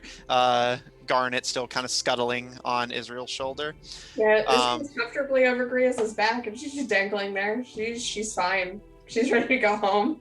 Let's go home, champ. And Avron, you feel a kind of warm weight under your arms as Yao kind of slinks to basically be in a more optimal petting position. Whether they are aware of your discomfort or attempting to alleviate it is hard to tell. But I think it would snap him out of it, and he would wrap up Yao and give him a big old hug. But I think Barry is standing there like chittering, confused. Yeah, Barry around. absolutely is chittering there, confused. But given the complete lack of reaction from anyone else, they don't seem immediately panicked. Come on, Barry. I think I'm in charge of bugs until your daddy gets back. Let's go. And Barry follows along as one by one, you all begin making your way to your home. Gaharis, you are escorted by Mistra to the headquarters to give your report. And Utaka, you find yourself waking up suddenly in a pitch black area. But Dr. Tails stands before you calmly with his mage hands at the end of his stumped wrists. All right, I will ensure that your wild lycanthropy is treated, but Where the fuck am I?